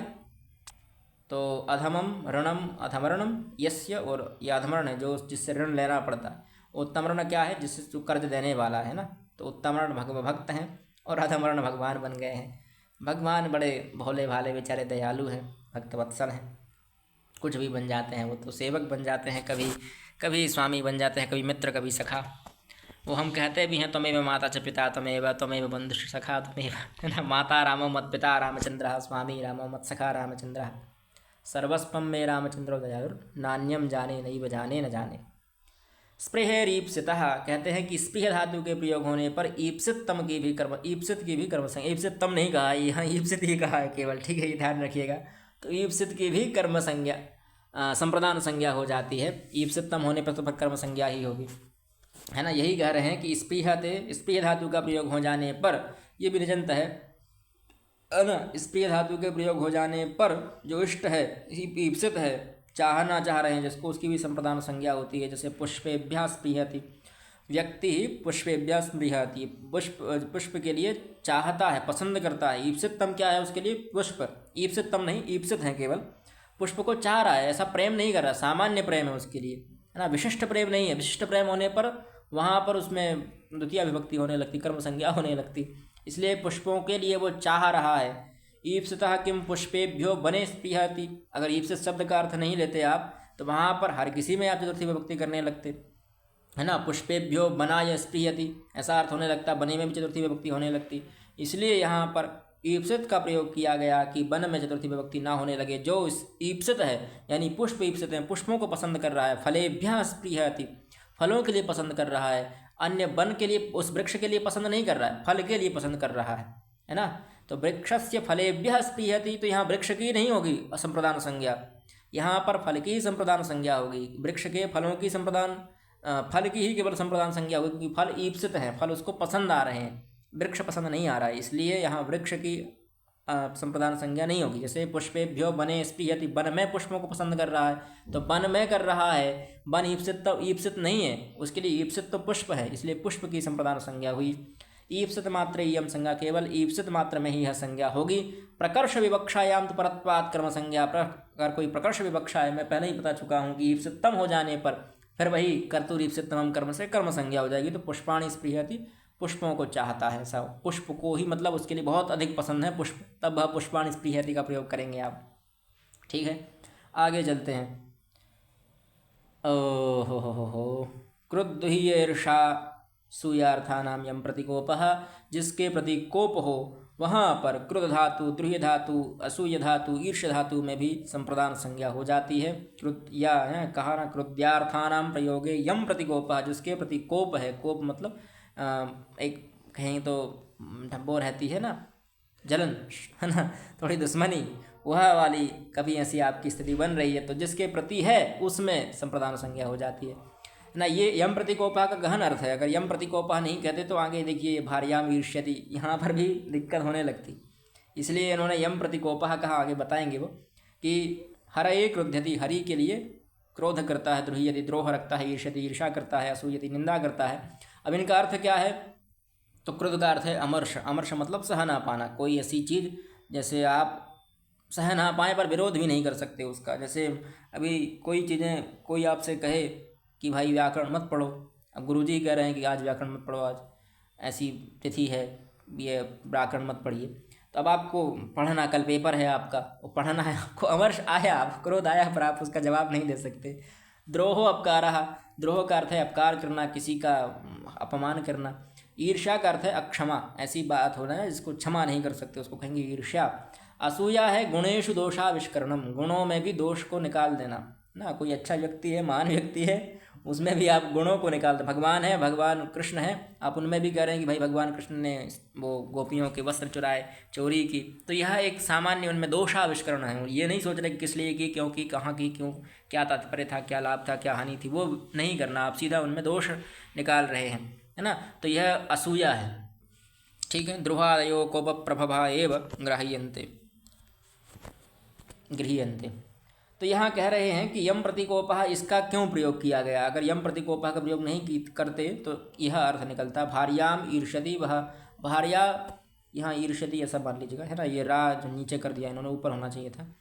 भार्याम ईर्षति, भार्या से वह जलन कर रहा है, भार्या को ईर्षा की दृष्टि से देख रहा है। क्यों देख रहा है कि माँ ऐनाम एनाम अन्यो अद्राक्षियति, इसको कोई और न देखे, इसलिए वह ऐसा। मान लीजिए किसी की पत्नी है, बहुत सुंदर है, होता भी है, आज के युग में कलयुग चल रहा है, तो ये तो बहुत पहले लिखी नहीं, कलयुग में ही लिखी गई हैं, ये भी वृत्तिकार ने कलयुग में ही वृत्ति लिखी होगी। तो किसी की पत्नी बहुत सुंदर है, अब उसको कोई अन्य पुरुष देख रहा है ना। तो अपनी पत्नी को कोई अन्य पुरुष देखे तो स्वाभाविक है आपको बुरा लगेगा ही। तो इसलिए वो पति जो है, वह पति कह रहा है कि भार्याम ईर्ष्यति, वह भार्या से जलन कर रहा है कि उसको कोई अन्य व्यक्ति न देखे, अद्राक्षित, उसको कोई अन्य व्यक्ति। माँ एनाम, एनाम माँ मतलब नहीं, एनाम मतलब इसको, अन्य मतलब थर्ड पर्सन, अद्राक्षित न देखे, है ना। तो ऐसे उसकी भावना है यहाँ। अद्राक्षित एक लिंग, मांगी, लुंगी, लुंग लकार का प्रयोग है। मांग, यहाँ मांग का प्रयोग हो जाने से अद्राक्षित का मतलब उसको कोई ना देखे, यह ना देखा गया, ऐसा अर्थ मत लीजिएगा भूतकाल का, यहाँ वर्तमान काल का भी अर्थ ले सकते हैं मांग लुक इस सूत्र से। कभी मांग उपसर्ग का, मांग का प्रयोग हो तो लुंग का प्रयोग करना आवश्यक होता है, वहाँ पर अनिवार्य है। फिर और भी द्रुहादयो कोप प्रभवा एवं गृह्यन्ते, इनको द्रुहादि जो हैं वो कोप प्रभव इत्यादि होती हैं, है ना। सीधा सा इनका अर्थ कोप ही होता है, द्रुह्य, क्रुद्ध, ईर्ष, इनका असूय, इनका सीधा सा अर्थ कोप ही है, इसलिए कोई ये भी मान सकते हैं। अतो विशेषण सामान्य यम प्रतिकोपः, इसलिए विशेष और सामान्य जिसके प्रति कोप है उसमें ही चतुर्थी विभक्ति होती है, संप्रदान संज्ञा होती है। ये कुछ और वाक्य भी हैं। क्रुद्ध दुह्ये उपसृष्टयो कर्म, आप कह रहे हैं कि ये क्रुद्ध द्रुह्य दो धातु ली हैं, क्रुद्ध धातु और द्रुह्य धातु अगर उपसृष्ट हों यानी उपसर्ग से युक्त हों तो वहाँ पर कर्म संज्ञा होने लगती है, संप्रदान संज्ञा नहीं होती है ना। सोपसर्गयो अनयोर योगे, अनयोर मतलब क्रुद्ध और दुह्योर, इन दोनों की योग में यम प्रतिकोप है, जिसके प्रतिकोप है उस तत्कारकम कर्म संज्ञम से आत, उसकी उसमें कर्म संज्ञा हो जाती है। जैसे क्रूरम अभिक्रुध्यति, यहाँ अभि का उपयोग है, यहाँ भी अभिद्रुह्यति, तो उपसर्ग का प्रयोग नहीं होता तो क्रूराय क्रुध्यति, क्रूराय द्रुह्यति ऐसे रूप बनने लगते। इसलिए इस सूत्र ने इनको रोक दिया है कि क्रूर का अगर अब उपसर्ग का प्रयोग हो रहा है तो यहाँ संप्रदान संज्ञा ना होकर कर्म संज्ञा होने लगी, तो क्रूरम अभिद्रुह्यते अभिक्रुध्यति ऐसा रूप बनने लगा, ठीक है ना। सीधा सा अर्थ यही है कि क्रुद्ध और द्रुह्य धातु का प्रयोग कभी उपसर्ग के साथ में हो, है ना, तो वहाँ पर कर्म संज्ञा ना होकर संप्रदान संज्ञा ना होकर कर्म संज्ञा होने लगेगी। राधिक्षयोर यस्य विप्रश्नः, विप्रश्न होने पर विविध प्रश्न क्रियते, है ना। यदि यो विविध प्रश्न क्रियते तब वहाँ पर संप्रदान संज्ञा होती है, किसकी, राध और ईक्ष की, है ना। कोई विशिष्ट प्रश्न कर रहे हैं, विविध प्रश्न कर रहे हैं, तो वहाँ पर राध धातु का और ईक्ष धातु दोनों अर्थ देखने में ही है, बार बार अनुशीलन करने अर्थ में है। तो जब अनुशीलन किसी का किया जा रहा है तो वहाँ पर भी चतुर्थी विभक्ति होती है इनके साथ में। जैसे कृष्णाय राध्यति ईक्षते, वा कृष्ण के लिए देखते हैं। अब कृष्ण की कोई कुंडली देख रहे हैं, यहाँ मान लीजिए गर्गाचार्य हैं, गर्गाचार्य कृष्णाय राध्यति ईक्षते, वा कृष्ण की कुंडली जो है वह देख रहे हैं, है ना, ऐसा अर्थ। पृष्ठो गर्गः शुभाशुभम पर्यालोचना लोचयति इत्यर्थ, है ना। ये लिखा भी है, गर्गाचार्य जो है शुभाशुभ का पर्यालोचन कर रहे हैं, इसलिए यहाँ कृष्ण में चतुर्थी विभक्ति हुई। विविध प्रश्न कृष्ण संबंधी है ना, तो जिसमें कृष्ण संबंधी जिस जो होगा, इन धातुओं से जिसका संबंध बन रहा है, कृष्ण का बन रहा है, इसलिए कृष्ण में चतुर्थी विभक्ति हुई, संप्रदान संज्ञा हुई, संप्रदान संज्ञा होकर चतुर्थी विभक्ति हो गई। हाँ, राध संसद्धौ और ईक्ष दर्शने ये दो धातुएं हैं, तो इनमें प्रश्न का अर्थ हो जाने पर चतुर्थी विभक्ति हुई, संप्रदान संज्ञा हुई, संप्रदान संज्ञा होकर चतुर्थी विभक्ति, यानी शुभाशुभ प्रश्नों का उत्तर लेना है कि भगवान श्री कृष्ण की कुंडली में क्या क्या है। अब आगे हैं प्रत्यांगभ्याम श्रवः पूर्वस्य कर्ता, प्रति और आंग उपसर्ग पूर्व में होने पर श्रव जो है उसका कर्ता जो है उसकी भी संप्रदान संज्ञा हो जाती है। आभ्याम परस्य शृणोतोर योगे, है ना, शृणु धातु का योग हो जाने पर पूर्व का जो कर्ता है ना, पूर्व प्रवर्तन रूप व्यापार से, व्यापार मतलब क्रिया, पूर्व की क्रिया का जो कर्ता था वह इस वाक्य में संप्रदान बन जाएगा। जैसे विप्रेण मह्यम देहि, कोई विप्र आया वह कहता है कि मह्यम देहि। तो यहाँ पर जो विप्र है वह करता है, विप्रेणोक्तम, विप्रण ने कहा कि मह्यम देहि, मेरे लिए दीजिए। तो मह्यम गाय गाम देहि, उसने ऐसा कहा मह्यम गाम देहि, मेरे लिए गाय दीजिए। तो किसी ने जो दान करता है वो दानी कहता है कि प्रतिष्णोति आश्रणोति, है ना, ऐसा उसने शपथ ली, है ना, वो इस प्रकार की स्वीकृति देता है कि हाँ मैंने सुन लिया, हाँ मैं ठीक है भाई दे दूंगा, ऐसा उसने कहा। तो फिर विप्राय गाम ददाति, ऐसा वाक्य, विप्राय गाम प्रतिष्णोति आश्रणोति, ऐसा विप्र के लिए मैं गाय दूंगा, मैंने सुन लिया, ऐसा ऐसा वह आश्वस्त करता है, ऐसा उसको वचन देता है, वचन दे रहा है, सीधा सा अर्थ ही समझ लीजिए। आश्रणोति और प्रतिष्णोति का अर्थ वचन देना, है ना। तो जो पूर्व की क्रिया थी पूर्वस्य करता, यानी पूर्व की व्यापार की जो क्रिया थी उस क्रिया में जो करता था विप्र करता था, तो विप्र अगली बारी क्रिया में यानी विप्रायगाम प्रतिष्णोति, इसमें वह संप्रदान बन जाएगा। जो पूर्व का करता है वो यहाँ संप्रदान बन गया। विप्राय गाम प्रतिष्णोति आश्रणोति, व विप्र के लिए गाय का वचन देता है, ऐसा अर्थ समझ लीजिए। ठीक है, तो जो सीधा सा अर्थ यही है कि पूर्व की क्रिया का जो करता है वह अगली क्रिया में, अगर आश्रणोति प्रतिष्णोति का प्रयोग हो रहा है, श्रु धातु में प्रति और आ का प्रयोग है, तो पूर्व का कर्ता अगली वाली क्रिया में संप्रदान बन जाता है, ऐसा है। ठीक है, फिर यही बात यहाँ आ जाती है अनुप्रतिगृणश्च। ये भी कहता है कि आभ्याम अनु और प्रति के बाद में अगर गृण धातु का प्रयोग है तो वहाँ पर भी पूर्व व्यापार, पहली वाली जो क्रिया थी उसमें कर्तृभूतम उक्त संज्ञम से, उसमें जो करता था उसकी उक्त संज्ञा हो जाती है। उक्त मतलब अनुसंप्रदान संज्ञा हो जाती है। जैसे होता था, अब पहले होता क्या है, ऋग्वेद का जो करता है, ऋग्वेद का जो ऋत्विक है उसको कहते हैं होता। तो ऋग्वेद का ऋत्विक जो है वह ऋग्वेद के मंत्रों का प्रयोग करते हैं, है ना। होता प्रथमम संशति तमध्वर्यु प्रोत्साहयति, उसके लिए जो है वह होता अपने सूक्तों का पारायण करता है, वाचन करता है, और अध्वर्यु जो है वह उसको प्रोत्साह करता है। अनु गृण धातु है प्रोत्साहन करने अर्थ में, है ना। अनु और प्रति उपसर्ग पूर्वक उसको अनुगृणाति यानी उसको प्रोत्साहित करता है। तो यहाँ पर जो पूर्व की क्रिया हुई यानी होता ने पहले गाया, वो क्रिया की, अपने उसका शंसन किया, अपने जो भी क्रिया थी वेद पाठ किया उसने ऋग्वेद का। फिर उसके बाद जो यजुर्वेद का ऋत्विक है अध्वर्यु, वह उसको प्रोत्साहित करता है, होत्रेणु गृणाति, वाह वाह क्या बोला क्या बोला, क्या सूक्तों का पारायण किया है, क्या आपने सूक्तों का उच्चारण किया है, आपकी क्या शैली थी, क्या उच्चारण था, क्या लय। तो जो उससे प्रसन्न हुआ वो अनुगृणित हुआ, इसलिए उसने कहा होत्रे अनुगृणाति। वही अर्थ हुआ कि पूर्व की क्रिया का जो करता था वह अनु अथवा प्रति उपसर्ग होने पर गण धातु का प्रयोग हुआ अगले वाक्य में। तो पूर्व का जो करता है होता वह अगले वाक्य में क्या बन जाएगा, संप्रदान बन जाएगा। संप्रदान हो जाने से उसकी चतुर्थी संप्रदान से चतुर्थी विभक्ति लग जाएगी, है ना। जैसे है ना, होत्रे प्रतिगृणाति, होत्रा को प्रोत्साहित करता है। अध्वर्यु यह यज्ञकर्ता यज्ञकर्ता मतलब अध्वर्यु जो है वह यजुर्वेद का ऋत्विक होता है। और यजुर्वेद कब होगा, जब पहले भगवानों को बुलाया जाएगा। तो भगवान को आवाहित किससे करते हैं, हम ऋग्वेद के मंत्रों से करते हैं। ऋग्वेद वही भगवान की स्तुतियाँ हैं, है ना, देवताओं की स्तुतियाँ हैं। देवताओं को पहले ऋग्वेद के माध्यम से उनको बुलाएंगे, आवाहित करेंगे, तत्पश्चात यज्ञकर्ता यजुर्वेद के मंत्रों से यज्ञ करेगा। तो यज्ञकर्ता ने पहले ऋग्वेद के ऋत्विक ने वो जो देवता थे उनको आवाहित किया, तो उससे प्रसन्न हुआ अध्वर्यु। तो उसने कहा कि वाह वाह क्या बात है। तो होत्रेणुगृणाति, होत्र के लिए वह अनुगृणित करता है, प्रोत्साहित करता है।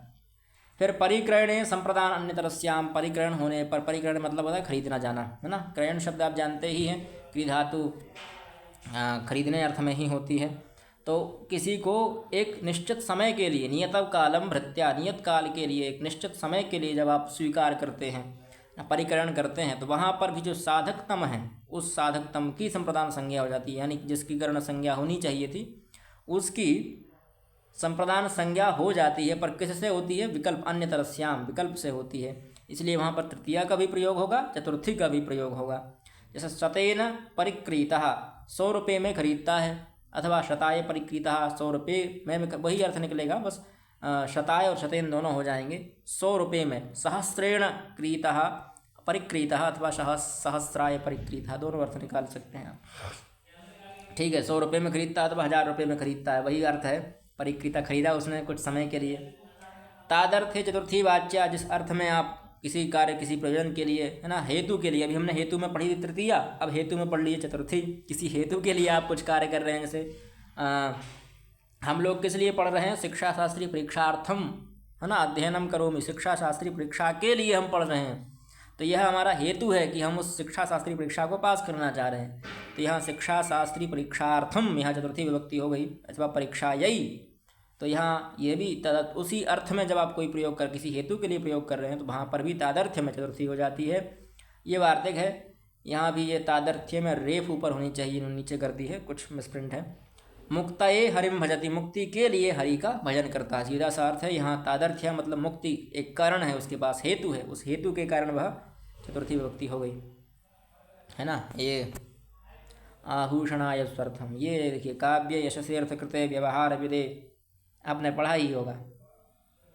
तो वहाँ पर हेतु है ना, काव्य के हेतु, काव्य हेतु आपने पढ़ा, काव्यम यशसे अर्थ कृते व्यवहार विदे क्षिवेत रक्षतये, और कांता सम, क्या था, श्लोक ही भूल गए हम।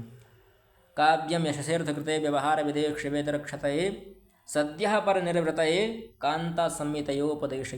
तो वहाँ सम में चतुर्थी विभक्ति लगाई गई है, क्योंकि वह एक हेतु है। काव्य पढ़ने के हेतु क्या है, क्या कारण है कि हम काव्य पढ़ें, तो इसलिए वहाँ चतुर्थी हुई सम में। फिर आगे कहा क्लिप्री संपद्यमाने च, क्लिप धातु का हो अथवा संपद्य धातु का प्रयोग हो तो वहाँ पर भी चतुर्थी विभक्ति का प्रयोग होता है ना। जैसे भक्ति ज्ञानाय कल्प, भक्ति ज्ञानाय कल्पते, है ना, किसके लिए उत्पन्न हो रही है ना। कल्प धातु अथवा संपद्य धातु संपादन करने अर्थ में, अथवा कल्प, है ना, होने अर्थ में ही मान लीजिए, है ना। तो भक्ति जो है वह ज्ञान के लिए हो रही है, किस कारण से कर रहे हैं, किस हेतु से कर रहे हैं, तो ज्ञान के लिए कर रहे हैं भक्ति, ऐसा अर्थ है। तो भक्ति ज्ञानाय कल्पते, भक्ति ज्ञानाय संपद्यते, भक्ति ज्ञानाय जायते, ऐसा अर्थ निकाल सकते हैं, है ना। भक्ति ज्ञान के लिए कर रहे हैं। फिर अगला है उत्पातेन ज्ञापिते बा, कहीं उत्पात हो रहा है, उसमें कहीं आपको पता चल रहा है। जैसे एक हमारी बुंदेलखंड में बहुत प्रसिद्ध दोहा है घाघ का, कि चीटी ले अंडा चढ़े चिड़िया नहावे धूर, और कलसा पानी गर्म हो बरखा भरपूर। चीटी अंडा लेकर चढ़े, चीटी ले अंडा चढ़े, और चिड़िया नहावे धूल, चिड़िया धूल में स्नान कर ले, और कलसा पानी गर्म हो, मटके का पानी गर्म होने लग जाए, तो हो बरखा भरपूर, तो बहुत तीव्र वर्षा होती है। ऐसा हमारे यहाँ लौकिक शैली में बुंदेलखंड इत्यादि में बहुत प्रचलित है। तो यहाँ उत्पात हमें प्रसिद्ध है। या तो ये तो सामान्य नियम था, वर्षा के बारे में बता रहे हैं, पर कभी उत्पात का ज्ञात हो रहा है कि मान लीजिए उत्तर की हवा है तो ऐसी तीव्र वर्षा होगी, तूफान होगा, ऐसा कुछ ज्ञापन हो रहा है, तो वहाँ पर जिससे ज्ञापित हो रहा है उसमें चतुर्थी विभक्ति होती है, उसमें संप्रदान संज्ञा होने लगती है। जैसे बाताय कपिला विद्युत, इस हवा से हमें ज्ञात हो रहा है, बात ये कपिला विद्युत से ज्ञात हो रहा है, नहीं, बाताय यानी बात इस वायु से, कपिला विद्युत जो है वो कपिला विद्युत से हमें ऐसा ज्ञापित हुआ कि बहुत तेज आंधी आएगी, बात मतलब आंधी। तो यह आंधी की एक संभावना हुई, आंधी एक कहें तो दुर्भिक्ष, एक प्रकार का बुरी परेशानी ही है। तो उस परेशानी का, एक प्रकार की आपदा का हमें ज्ञान हुआ। किससे ज्ञान हुआ, कपिला विद्युत से। तो जिस आपदा का ज्ञान हुआ उस आपदा में चतुर्थी विभक्ति हो जाएगी। तो बाताय वह उसकी ज्ञापन हुआ ना, उत्पाद का ज्ञापन, उत्पाद का पता चला। यह एक श्लोक है, आगे मिल जाएगा आपके लिए, नीचे लिखा है, वाताय कपिला विद्युत आपातपायाति लोहिनी पीता वर्षाय विज्ञेया दुर्भिक्षाय सता भवेत्। तो यहाँ पर हमारे लिए एक अशुभ सूचक, एक गलत जानकारी मिली, एक आपदा की जानकारी मिली। तो किससे प्राप्त हुई है, कपिला विद्युत से। किसकी जानकारी प्राप्त हो रही है, तो बात की जानकारी प्राप्त हो रही है, एक आंधी की, तूफान की जानकारी प्राप्त हुई। इसीलिए विद्युत मतलब होती है बिजली, आकाशीय जो बिजली है वह बिजली कपिल रंग की है ना। विद्युत शब्द स्त्रीलिंग में, इसलिए कपिला शब्द भी स्त्रीलिंग में प्रयोग किया गया। तो ऐसी विद्युत का हमें प्रयोग पता चला जो कपिला है ना, कपिला है मतलब कपिल वर्ण की है, इसलिए इस विद्युत को कपिला विद्युत कहा। तो कपिल विद्युत द्योतित होने से वात की, हमारे लिए वात उत्पाद की जानकारी मिली, इसलिए वात उत्पाद में संप्रदान संज्ञा हुई और चतुर्थी विभक्ति हो गई। उसी के प्रकार से बाताय कपिला विद्युत आतपाय, अगर आतप होगा, कब होगा आतप, आपात, है ना, आपातपायाति लोहिनी, अति लोहिनी जब कोई बिजली दिखे तो वहाँ पर आपातप होता है ना। पीले वर्ण की बिजली होने पर विद्युत वर्षा, विद्युत से वर्षा होती है। और पीताय वर्षा विज्ञेया, पीत वर्ण की विद्युत हो तो वर्षाय विज्ञेया, और अधिक ये अतिलोहिन होने पर विद्युत तेज धूप निकलेगी, आपात होगा, आपातपाय लोहिनी, है ना। और दुर्भिक्षाय सता भवे, दुर्भिक्ष के लिए सिता बिजली होती है, सफ़ेद रंग की बिजली होती है। ऐसा एक इन्होंने बना रखा है श्लोक, पहले से लोग मानते होंगे। तो यहाँ पाताय, आतपाय, वर्षाय, दुर्भिक्षाय सब में चतुर्थी विभक्ति है। क्यों है चतुर्थी विभक्ति? क्योंकि यह उत्पाद के सूचक है, तो उत्पाद सूचक में भी चतुर्थी विभक्ति होती है।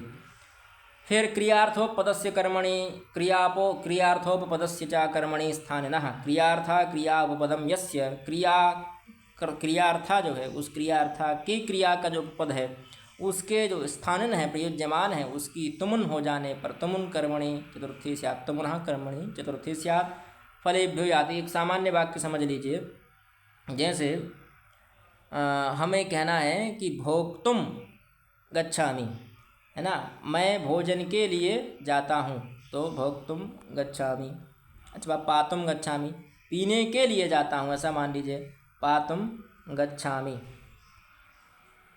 अब एक पातुम क्रिया हो रही है, पीने के लिए जा रहा हूँ, पर कब पीऊँगा? जब मैं पहुँच जाऊँगा वहाँ, जब मेरी गंतव्य स्थान पर पहुँच जाऊँगा। तो यहाँ दो क्रियाएं हुई, एक पीने की क्रिया हो रही है, एक जाने की क्रिया हो रही है।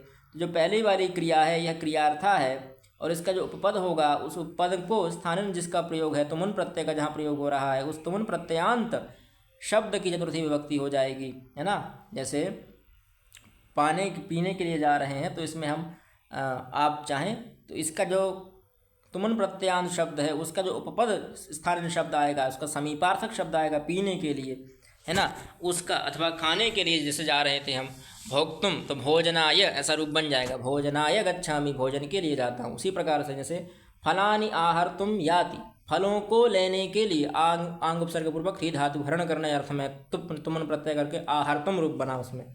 तो फलों को, फलानी यहाँ पर द्वितीय विभक्ति का प्रयोग है, प्रथमा मत समझिएगा। फलों को आहर्तुम लेने के लिए, याति मतलब जाता है, पर यहाँ आहर्तुम का हमें प्रयोग नहीं करना है, सीधा फलेभ्यः याति, सीधा कह दिया फलेभ्यः याति, फलों के लिए जाता है। तो यहाँ पहले वाली जो क्रिया थी उस क्रिया के जो तुमन प्रत्यांत शब्द था उसका जो उपपद आया, फल शब्द आया, उस उपपद मतलब समीपार्थक शब्द था, है ना, पदस्य समीपम उपपदम, ये पहले भी बता चुके हैं। तो जो पद का समीपार्थक शब्द था फलेभ्यः, उसमें चतुर्थी विभक्ति लगा दी, फलानी शब्द था उस फल में चतुर्थी विभक्ति लगा दी, संप्रदान संज्ञा कर दी, तो यहाँ पर फलेभ्यः याति। उसी प्रकार से नमस्कुर्मो नरसिंहाय, नरसिंह के लिए प्रयोग, नृसिंहम अनुकूलम, अनुकूलयितुम इत्यर्थः, नरसिंह भगवान अनुकूल हों ऐसा हम कह रहे हैं, है ना।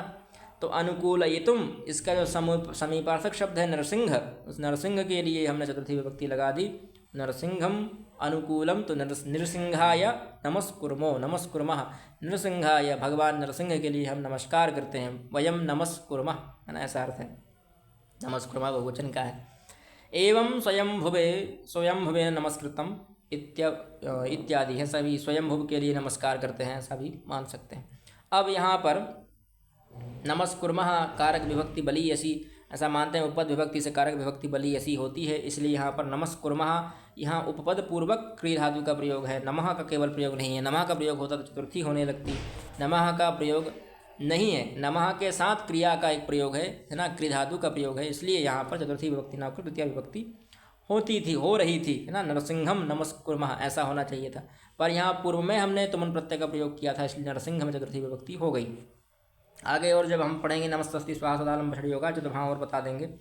तुमर्थाच भाववचनात्, भाववचनाश्च एक सूत्र है, उससे घय प्रत्यय होता है, तो उसके द्वारा जो अर्थ निकल रहा है उसमें भी चतुर्थी हो जाती है। जैसे यष्टुम याति, है ना, यष्टुम याति, यजन के लिए जाता है, तो यहाँ पर भी तुमन प्रत्यय था, यष्टुम यज धातु थी, तुमन प्रत्यय करने पर यष्टुम रूप बना, है ना।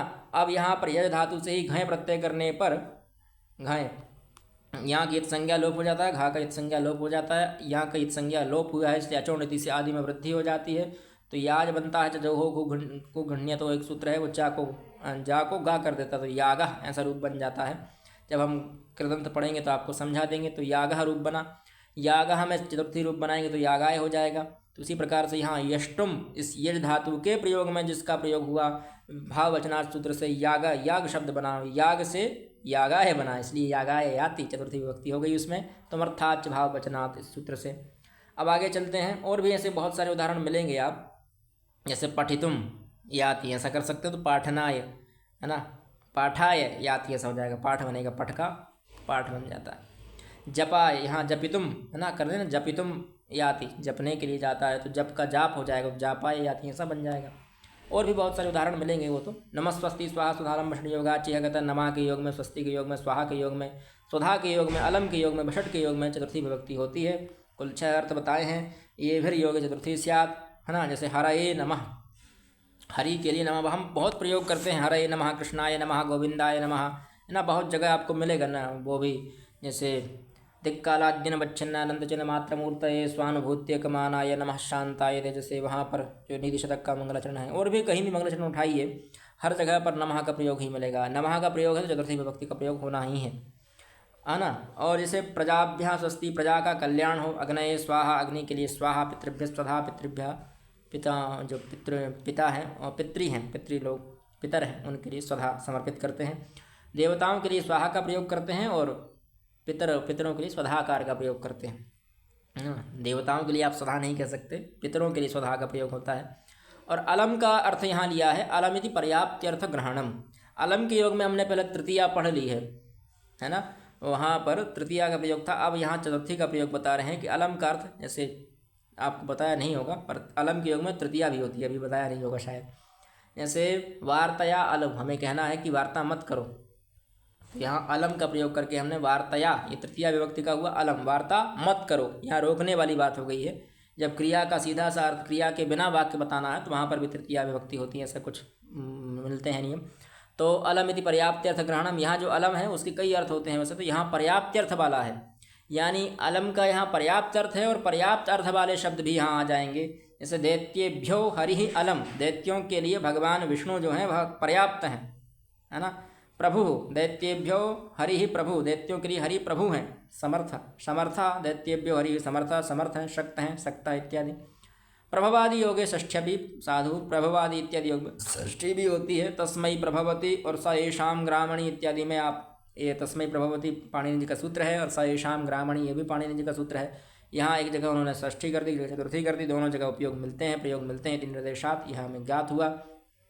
और भी जैसे प्रभु, प्रभुर बभूषुर भुवनत्रयस्य, भुवनत्रयस्य प्रभु है ना, यहाँ पर भी भुवनत्रयस्य षष्ठी थी और प्रभु का प्रयोग हुआ है ना। वषट इंद्राय, इंद्राय वषट अथवा शिखायै वषट हम प्रयोग भी करते हैं, जो संध्या इत्यादि करते होंगे सब जानते ही हैं। चकार पुनर्विधानार्थः, यहाँ चकार का ग्रहण क्यों किया गया, तो कह रहे हैं कि पुनर्विधानार्थः, एक आगे वार्तिक आएगा, एक षष्ठी विभक्ति का जब आप पढ़ेंगे तो वहाँ पर एक सूत्र मिलेगा आपके लिए, ये चतुर्थी चाशिष्यायुष्य मद्र भद्र कुशल सुखार्थ हितैहि है ना, ये षष्ठी करता है। तो यहाँ पर आशिष्य अर्थ में, आयुष्य अर्थ में, मद्र भद्र इन अर्थ में, कुशल अर्थ में, सुखार्थ हित अर्थ में है ना षष्ठी होती है। तो इस अर्थ को बाधित करने के लिए, यानी वह ना होने लगे, उन चीज़ों को वहाँ पर रोकने के लिए यहाँ पर चा का पुनर्ग्रहण किया गया। इससे पूर्व में कोई ऐसी बात नहीं थी जिसके लिए चा का ग्रहण किया गया हो, कि चा मतलब पाणिनि यहाँ चा कह रहे हैं, वहाँ मतलब भी। तो यहाँ विशिष्ट विधान के लिए, पुनर्विधान के लिए यहाँ पर उन्होंने चकार का ग्रहण किया गया। तेन आशीर विवक्षायाम परामपि, जो आशीष विवक्षा इत्यादि हो रही थी चतुर्थी चाशीष इत्यादि सूत्र से, उसको रोकने के लिए यहाँ पर चतुर्थी का प्रयोग किया गया, चा का प्रयोग किया गया है ना। स्वस्थि गोभ्यो भूयात, गायों के लिए स्वस्ति हो, गायों का कल्याण हो, तो है ना स्वस्ति के योग में। और नमः के योग में हरये नमः, प्रजाभ्यां स्वस्ति, अग्नये स्वाहा, पितृभ्य स्वधा और हरिरलम। और बषट मतलब सिखाइए बषट, सभी के उदाहरण मिल गए। अब एक चीज़ और रह गई इसमें बीच में जो मैंने नहीं बताई आपके लिए। उपपद विभक्ते है कारक विभक्तिर बलीयसी, उपपद विभक्ति होने पर कारक विभक्ति जो है वह बलीयसी हो जाती हैं। जैसे यह एक परिभाषा है, 103 नंबर की परिभाषा में मिल जाएगा आपके लिए है ना। तो इसमें नमस्करोति देवान, देवों के लिए नमस्कार करते हैं। वही बात आ गई है कि यहाँ पर नमः का प्रयोग था, चतुर्थी क्यों नहीं हुई, क्योंकि नमः का प्रयोग सीधा नहीं है, नमः धन क्री था, तो नमस्क्री विसर्ग को सकार हो गया, नमस्क्री रूप बन गया है ना। तो नमस्क्री और उसमें नमस्करोति, नमस्कुरुतः, नमस्कुर्वन्ति, नमस्करोषि, नमस्कुरुतः, नमस्कृत, नमस्करोमि, नमस्कुर्वः, नमस्कुर्मः, ऐसा रूप बनेंगे। तो यहाँ क्रियापद चलने लगे इसके, नमः का उपपद बन गया, उपपद के बाद स्वीकरोति, स्वीकुरुतः, स्वीकुर्वन्ते ऐसे रूप बनने लगते हैं ना। तो इसी प्रकार से नमस्करोति एक क्रियापद है, क्रियापद होने से यहाँ पर इस क्रिया के द्वारा जो ईप्सितम है, तो यहाँ कर्तुर ईप्सितमम लगने लगेगा। कर्तुर ईप्सितमम से यहाँ कर्म संज्ञा हो जाएगी देव की, और कर्मणि द्वितीया से द्वितीय विभक्ति हो जाएगी, तो नमस्करोति देवान ऐसा रूप बनेगा। क्योंकि उपपद विभक्ति से कारक विभक्तियाँ जो है वह बलीयसी होती हैं। यह चतुर्थी संप्रदाय जो है ना, ये नमस्तस्ति स्वाहा सुधालम योगाची है, उपपद विभक्ति का सूत्र है। और जो कर्तुरीप्सितमम कर्म और कर्मणि द्वितीया यह कारक विभक्ति वाले सूत्र हैं, वह एक कारक विभक्ति बता रहे हैं आपके लिए। इसलिए यहाँ पर कारक विभक्ति हो जाने से कारक विभक्ति बलीयसी, कारक विभक्ति बलीयसी हो गई, ये पावरफुल है ना। तो जो पावर में होगा वही काम करेगा, ठीक है। इसलिए यहाँ पर चतुर्थी नहीं हुई। आगे चलते हैं। मण्य कर्मण्य नादरे विभाषा प्राणीषु, बहुत लंबा हो गया है।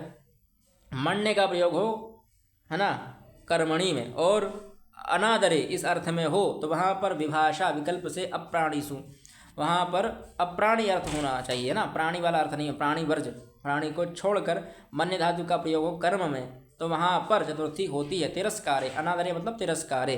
जैसे नत्वाम तृणम मन्ये, मैं तुम्हें तिनके के समान भी नहीं मानता, है ना, ये अर्थ है तृणम अन्मन्ये। तो तृणम में चतुर्थी भी कर सकते हैं आप चाहें तो विकल्प से, क्योंकि विकल्प से कार्य हो रहा है। नत्माम तृणम मन्ये, मैं तुम्हें तृण के समान भी नहीं मानता। किसी को हम कहते हैं ना अनादर के रूप में कि अरे तू क्या बात, मैं तुझे कुछ भी नहीं समझ सकता, कुछ भी नहीं समझता, तू मेरे लिए है ही क्या, ना पैर की धूल के समान नहीं है। तो ऐसा ही अर्थ है कि नत्वाम तृणम मन्ये, मैं तुम्हें तिनके के समान नहीं समझता, है ना। अथवा तृणाय भी कह सकते हैं, नत्वाम तृणाय मन्ये, तृणा के समान भी नहीं समझता। और क्या है, शन का निर्देश किया है ना। यहाँ पर सीधा उन्होंने मन में से धातु, मन है, मन दो प्रकार की धातु है। एक मन का ये जो है मन्यते ऐसा रूप बनता है उसका, मन्यते मन्यते मन्यन्ते। एक मन धातु है उसका, मनुते मनु ऐसे बनेंगे, मनुते मनबाते मनबते ऐसे रूप बनते हैं, वह तनादिगण की है। तो कह रहे हैं कि मन यहाँ शन का निर्देश करने से तानादिक मतलब जो तनादिगण की धातु है उसका प्रयोग नहीं किया गया। जैसे ना त्वाम तृणम मन में, मनवे, यहाँ मनवे रूप बनता है, उसका मन्य बन रहा था, है ना। तो मैं तुम्हें तिनके के समान नहीं मानता, यहाँ चतुर्थी नहीं होगी, क्योंकि यहाँ पर जो मन धातु है वह कौन से प्रकार की है, वह तनादिगण की है। इसलिए तनादिगण की होने से यहाँ पर तृणम में चतुर्थी विभक्ति नहीं होगी। जब हम मन धातु का यह शन प्रत्यय वाला प्रयोग करेंगे तभी वहाँ पर चतुर्थी होगी, ठीक है। आगे चलते हैं। ये एक और वार्तिक है, ये इसको रोक देता है, ये थोड़ा कह देता है कि अप्राणिश, है ना, अप्राणिश वित्यपनीय। अप्राणी से जो पहले वाले सूत्र में कहा पाणिनि जी ने, वो नहीं कहना था, उसके स्थान पर उनको नौका कान शुक श्रगाल वर्जेश्वेति वाच्य में ऐसा कहना चाहिए था कि नौ का प्रयोग हो, अथवा काक का प्रयोग हो, अथवा शुक का प्रयोग हो, अन्न का प्रयोग हो, श्रगाल का प्रयोग हो, तो वहाँ पर चतुर्थी नहीं होती, ऐसा उन्हें कहना था, ऐसा इनका मानना है। नत्वाम नावमन्नम, है ना, नो मतलब नाव, मैं तुम्हें नाव के समान अथवा अन्न के समान भी नहीं मानता, ऐसा कह रहे हैं। तो यहाँ पर चतुर्थी नहीं हुई, ऐसा है ना। इत्यत्र अप्राणित्व भी चतुर्थी ना, यहाँ पर प्राणित्व नहीं है, नाव में प्राणित्व है क्या, वहाँ अप्राणशु कहा, यानी प्राण से भिन्न हो कोई चीज़, पर यहाँ नाव में भी प्राण नहीं है, अन्न में भी प्राण नहीं है, पर यहाँ चतुर्थी नहीं हुई। इसीलिए उन्होंने कहा कि नौ और कान, ऐसा नौका, नौ और अन्न इन दोनों के साथ में भी नहीं हो सकती। और कभी कभी ऐसा भी होता है कि आप जानवरों का प्रयोग कर रहे हैं और वहाँ पर चतुर्थी हो रही है। जैसे यहाँ शुन था, मैंने भी जैसे पूर्व में युवा बताया था ना, यूना, वृद्धो यूना, तो वहाँ यून शब्द, युवन शब्द था। उसी प्रकार से सुन शब्द है ना, स्व से, हाँ, सुन शब्द है, उसका चतुर्थी मतलब सुने, सुन मतलब कुत्ता तो मैं ना तो हम सुने मन्ये, मैं तुम्हें कुत्ते के समान भी नहीं मानता हूँ। तो यहाँ पर सुने में चतुर्थी विभक्ति हो गई, क्यों हो गई, क्योंकि भाई ये तो प्राणी था, तो पाणिनि जी के सूत्र के अनुसार यहाँ पर चतुर्थी नहीं होनी थी। अब प्राणिषु, पाणिनि जी ने तो कहा प्राणिषु, पर यहाँ पर चतुर्थी हो रही है। तो यही उन्होंने कहा कि भाई कभी कभी चतुर्थी हो भी जाती है, कभी कोई चतुर्थी नहीं हो रही है। तो पाणिनि जी को कहना चाहिए था नौ काक अन्न शुक श्रगाल, ये 5-6 चीज छोड़ दीजिए, नौ काक अन्न शुक श्रगाल, ये 5 शब्दों को छोड़कर अन्य जगहों पर चतुर्थी हो जाती है, ऐसा उन्हें कहना चाहिए था। इत्यत्र प्राणत्वे भी भवत्येव, यहाँ प्राणी होने पर भी चतुर्थी विभक्ति हो रही है। अब इसमें प्राण है, शुन में प्राण है, तो यहाँ चतुर्थी हो रही है। और नाव और अन्न में प्राण नहीं है, अब प्राणिषु फिर भी चतुर्थी नहीं हो रही है, तो ऐसा कह रहे हैं, ठीक है। ये थोड़ा और वार्तिक नीचे लिख दिया उन्होंने, मैं तुझे नाम ही नहीं समझता अथवा अन्न भी नहीं समझता। तो यहाँ नव जो था वह अप्राणी था, उसके बावजूद वहाँ पर चतुर्थी नहीं हुई, द्वितीय विभक्ति हुई, है ना। और इधर देखिए त्वाम सुने मन्य, यहाँ पर वह कुत्ता था, कुत्ता प्राणी है, श्वन है ना, उसके बावजूद वहाँ पर प्राणी होने के बावजूद तो चतुर्थी हो रही है, तो ये थोड़ा विप्रतिषेध हो रहा था, तो उसका उन्होंने निवारण किया है। गत्यर्थ कर्मणि द्वितीय चतुर्थ्यौ चेष्टायाम अनध्वनि। अगर अनध्वनि यानी मार्ग के से अलग कोई बात हो रही है और चेष्टा संबंधी बात है तो वहाँ पर गत्यर्थ कर्म में द्वितीय और चतुर्थी विकल्प से होती है ना। द्वितीय चाहे द्वितीय भी कर सकते, चतुर्थी चाहे तो चतुर्थी भी कर सकते। अद्वभिन्न यानी मार्ग से रहित कभी गत्यर्थ कर्म हो तो वहाँ पर चेष्टायाम चेष्टा अर्थ हो तो वहाँ पर ग्राम चतुर्थी विभक्ति होती है। जैसे ग्रामम गच्छति, गाँव में गाँव को जाता है, और ग्रामाय गच्छति गाँव को जाता है अथवा गाँव के लिए जाता है। चेष्टायाम किम, उसकी चेष्टा होनी चाहिए, मतलब वो कार्य कर रहा हो, सकर्मक कार्य हो, है ना।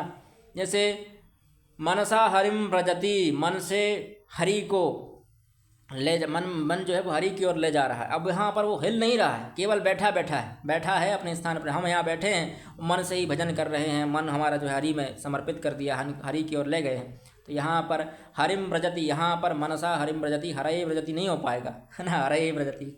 अगर वह कुछ मंदिर के लिए जा रहा है, मंदिरस्थ हरे व्रजति, ऐसा कर सकते हैं। मंदिर के अथवा देव स्थानस्थ ऐसे कह सकते हैं, अथवा यागस्थ, कहीं जा रहा है वहाँ पर किसी व्यक्ति के लिए वो जब कार्य कर रहा है, जब तक उसमें चेष्टा नहीं होगी, कोई कार्य चलेगा फिरेगा नहीं, शारीरिक चेष्टा नहीं करेगा, उसके बाद तक वहाँ पर चतुर्थी विभक्ति नहीं होगी, है ना। यहाँ पर अचेष्टा वाला चीज़ था, इसलिए यहाँ चतुर्थी विभक्ति नहीं हुई। अनध्वनि मतलब मार्ग से छोड़कर पंथानम गच्छति, पंथ पर जाता है, पंथ को जाता है, मतलब मार्ग को जाता है, तो यहाँ पर अनध्वनि अर्थ निकल गया, मार्ग से भिन्न, है ना। गंत्रातिष्ठते ध्वन्ये वायम निषेधः। गंत्रा मतलब गम धातु थी, त्रिच प्रत्यय करने पर गंत्री रूप बना, गंता गंतारव गंतारा रूप बनता, तृतीया में गंत्रा बना। गंत्रा अधिष्ठित अध्वन्य यानी जो मार्ग है उसी को निषेध किया गया है, केवल जो गंता के अनुसार मार्ग है ना। जैसे यदा तूत्पथात् पंथा एवाक्रमितुमिष्यते तथा चतुर्थी भवत्येव। मान लीजिए कोई व्यक्ति है, वह अपने मार्ग से उत्पथ हो गया है, उत्पथात हो गया है, अपने मार्ग से पथभ्रष्ट हो गया है, किसी दूसरे मार्ग पर चला गया है, फिर दूसरे मार्ग से वह अक्रमितुमिष्यते अपने मार्ग की ओर आ रहा है, तो वहाँ पर चतुर्थी हो सकती है। जैसे उत्पथेन पथे गच्छति, उत्पथ से अलग होकर पथ की ओर जा रहा है, अपने सही मार्ग की ओर जा रहा है, तो यहाँ पर अभी वह सही मार्ग पर है नहीं, अपने मन के अनुसार जो मार्ग चलना था। मान लीजिए यहाँ उज्जैन है, यहाँ हमारा विदिशा है, अब हम विदिशा से सीधा मार्ग पकड़ें, मान लीजिए रास्ते में कहीं भटक गए, तो अब भटक गए हैं तो ये हमारा उत्पथ होगा। अब उत्पथ पर मान लीजिए, थोड़ा रंग बदल देते हैं आप समझ जाएं, अब ये उत्पथ है हमारा, अब उत्पथ से हम वापस आ रहे हैं, ये मान लीजिए यहाँ आ रहे हैं, तो अब यहाँ आ रहे हैं तो हम यहाँ पर चतुर्थी का प्रयोग कर सकते हैं, जो हरा हरा दिख रहा है वहाँ चतुर्थी का प्रयोग हो जाएगा। पर हम जैसे ही यहाँ पहुँचेंगे, ये हमारा मानसिक पथ आ गया है, जिस पथ को हमें चाहिए था, ये अभीष्ट पथ प्राप्त हो गया, तो अभीष्ट पथ पर जब आ जाएंगे तो यहाँ चतुर्थी नहीं होगी। जब हम यहाँ ऊपर रहेंगे अनभीष्ट पद पर, है ना, पथ पर, तो यहाँ चतुर्थी हो जाएगी। सीधा सा अर्थ यही है कि उत्पथेन पथे गच्छति, उत्पथ से पथ की ओर जाता है। ठीक है, तो ये थोड़ी और व्याख्या भी है इसमें। अब चतुर्थी यहाँ समाप्त हुई, 1 घंटा 22 मिनट हो चुके हैं, 23 मिनट मान लीजिए, 46 सेकंड भी हो गए। ये PDF आपको भेज देंगे। थोड़ी कारक प्रकरण बड़ा लंबा है, समास भी बड़ा लंबा है ना। पहले हमें पढ़ाना था समास, फिर पढ़ाना था कारक, पर हमने सिलेबस देखा नहीं, हमने सोचा कि कारक पहले हैं समास बाद में है, पर बाद में पता चला पहले समास थे। ठीक है, समास भी पढ़ा देंगे, कोई दिक्कत नहीं है। मिलते हैं अगली वीडियो में। जयतु संस्कृतम जयतु भारतम।